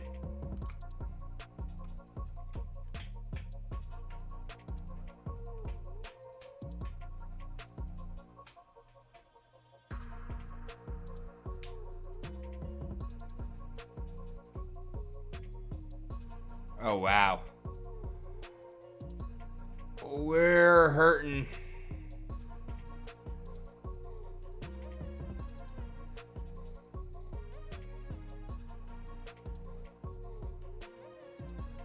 Oh yeah, we're boned. This is definitely a loss. No need to watch the rest of that ass whooping.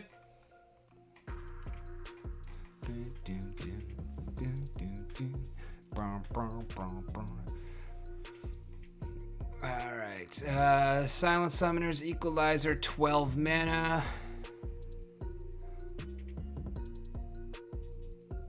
Alright, all I want here is a 1 mana Fire Summoner.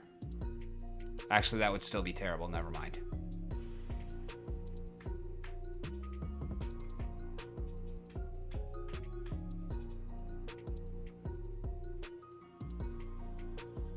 Yeah, let's go with Kretch.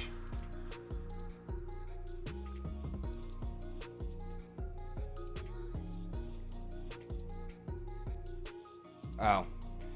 We don't even get the level 7 bonus because you are only level 5, fucker.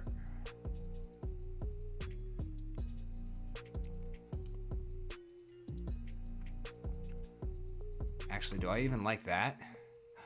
Oh, wait. Ever Hungry Skull is...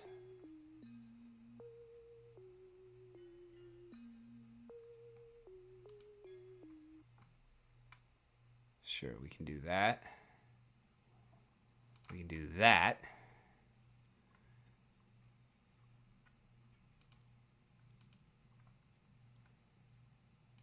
And do that and that. And that and that.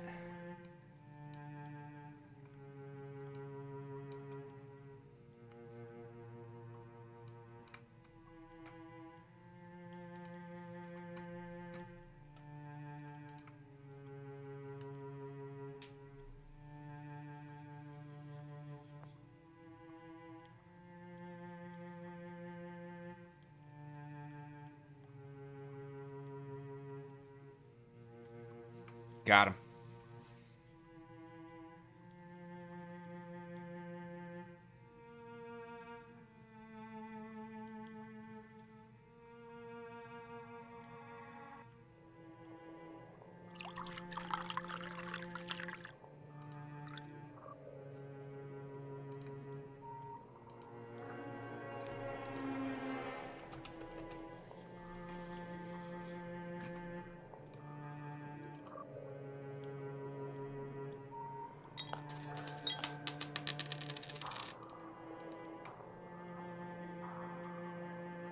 Right? It's actually the first time I've successfully used him like that, but he's pretty beast mode. I'm glad I thought about it before it was too late.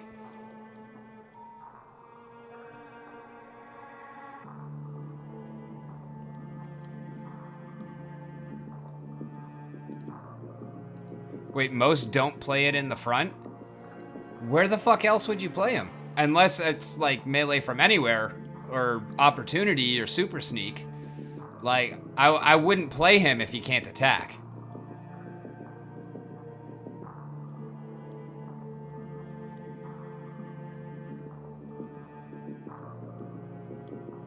Yeah, I don't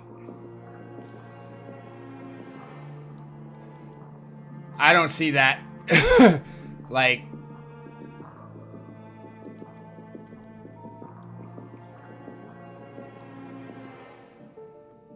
yeah, I don't see me putting him on the back line like ever. Back to basics, up close and personal. That's an interesting combination. Mylor time. Or Billy. No, Mylor. No.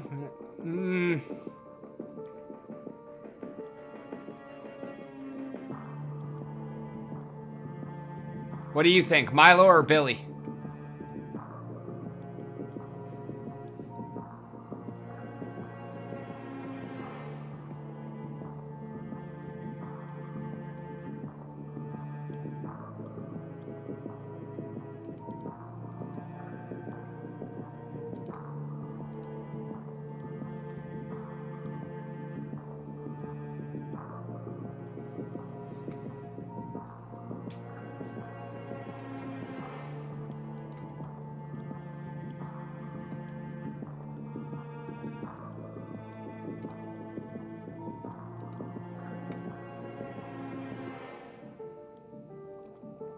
Immortalis, really? That one is intriguing. Why would you go Immortalis?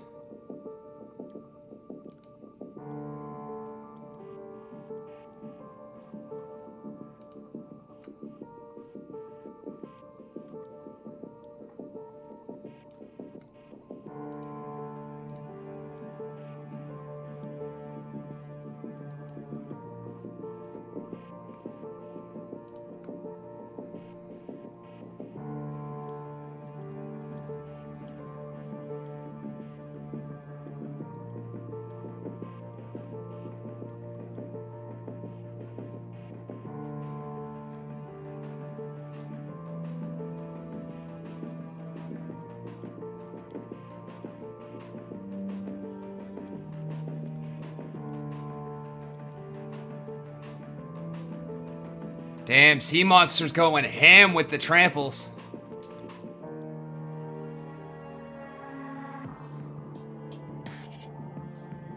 Yeah, we got this all day.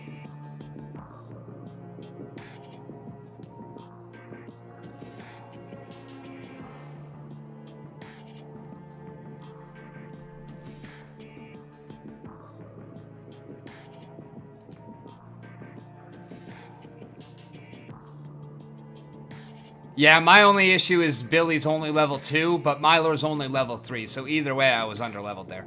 Close range, Noxious Fumes, 32 mana.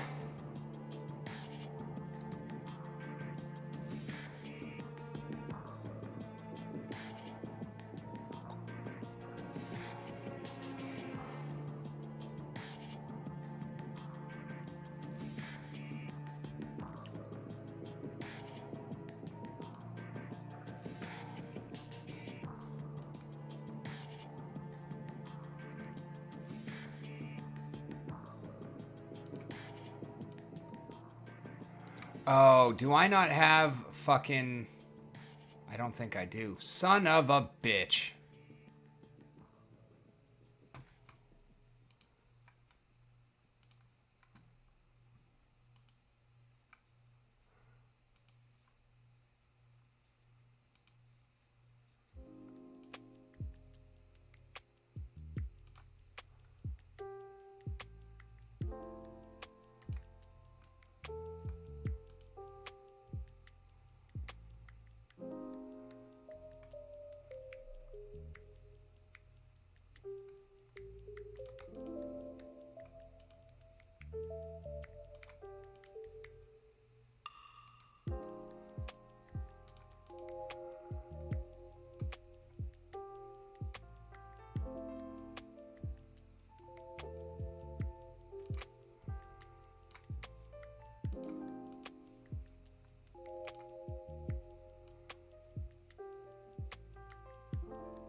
Alrighty, enjoy.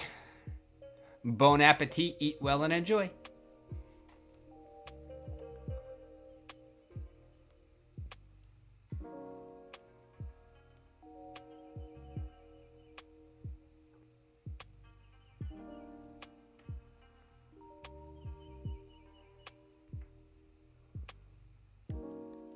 Oh, sweet, we blocked the heal too.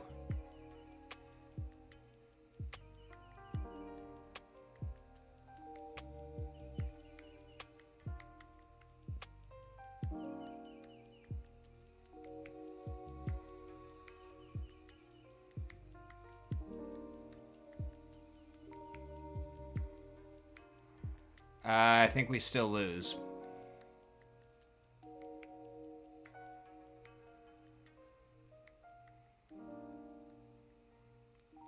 Well, maybe not.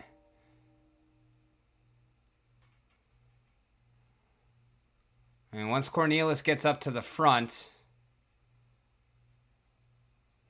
we're not taking any more damage from him.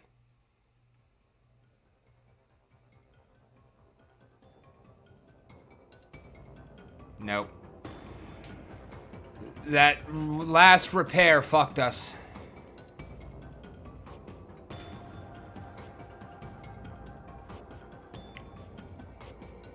Wow. Win 2, lose 1, win 2, lose 1, win 2, lose 1. They just do not want to let me get on a fucking win streak.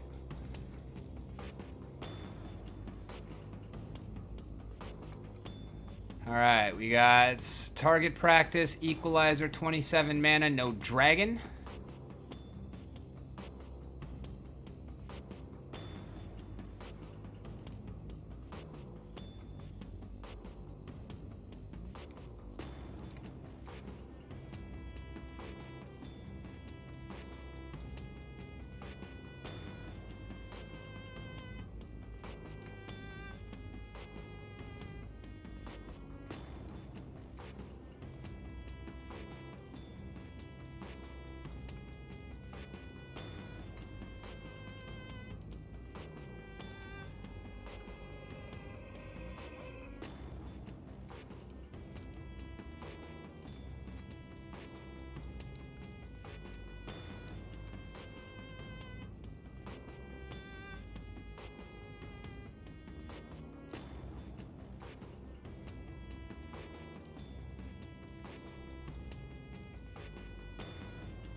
Yeah, I don't know about this one.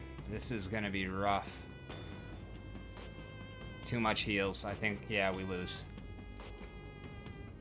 Well, so much for win-win loss. Bastards. Alright, armored up. Tis but scratches. 21 mana. Fire Earth.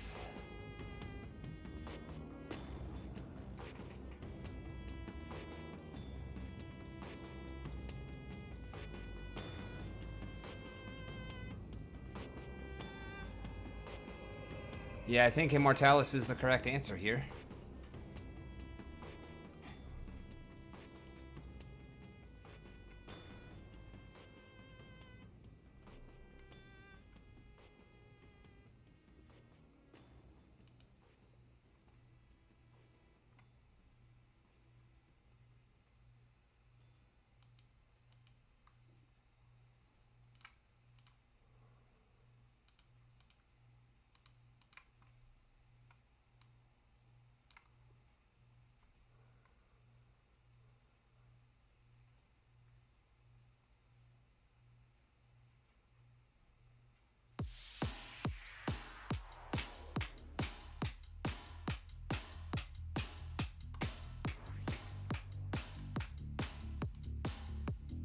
Well, I think we got this one.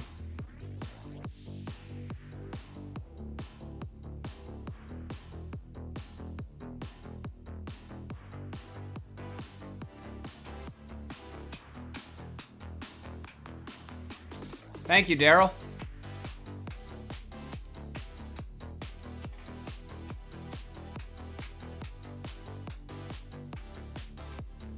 All right, Armored Up, Fire and Regret, 17 mana.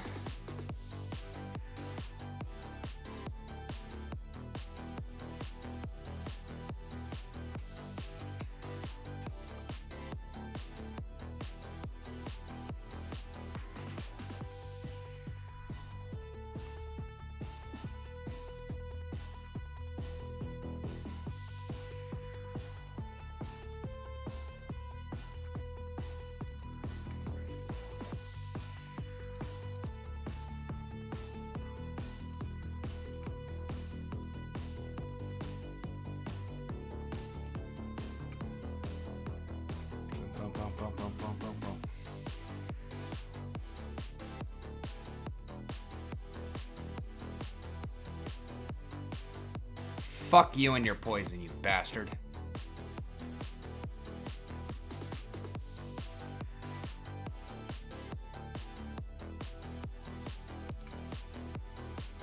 Course, first town poison fucking lands. What's good, Dr. Crypto? Howdy, howdy. Close range, 12 mana. Fucking 12, really?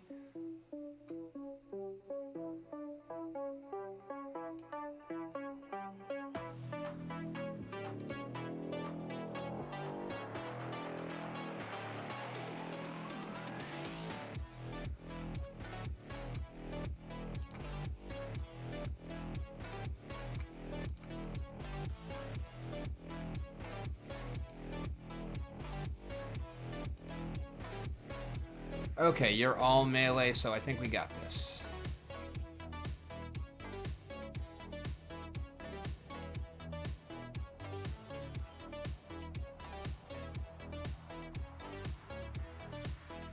Maybe.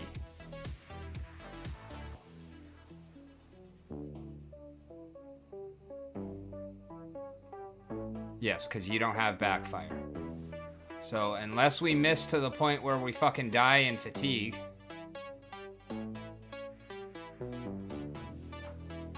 Alright, good. That was scary. I was missing a lot there.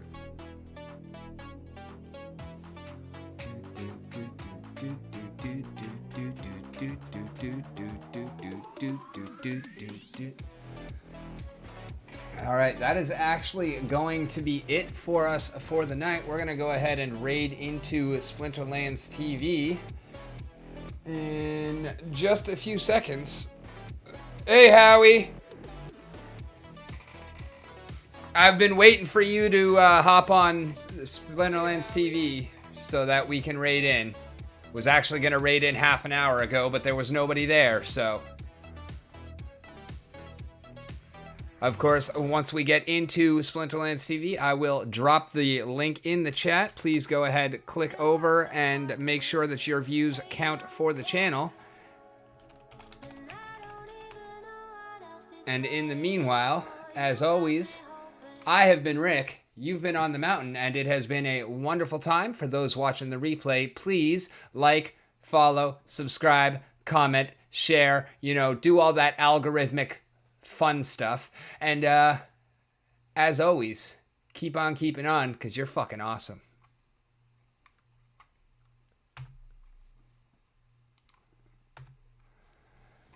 Oh yeah, I forgot. I'm supposed to do that after I hit enter so that we're waiting on the raid as it goes.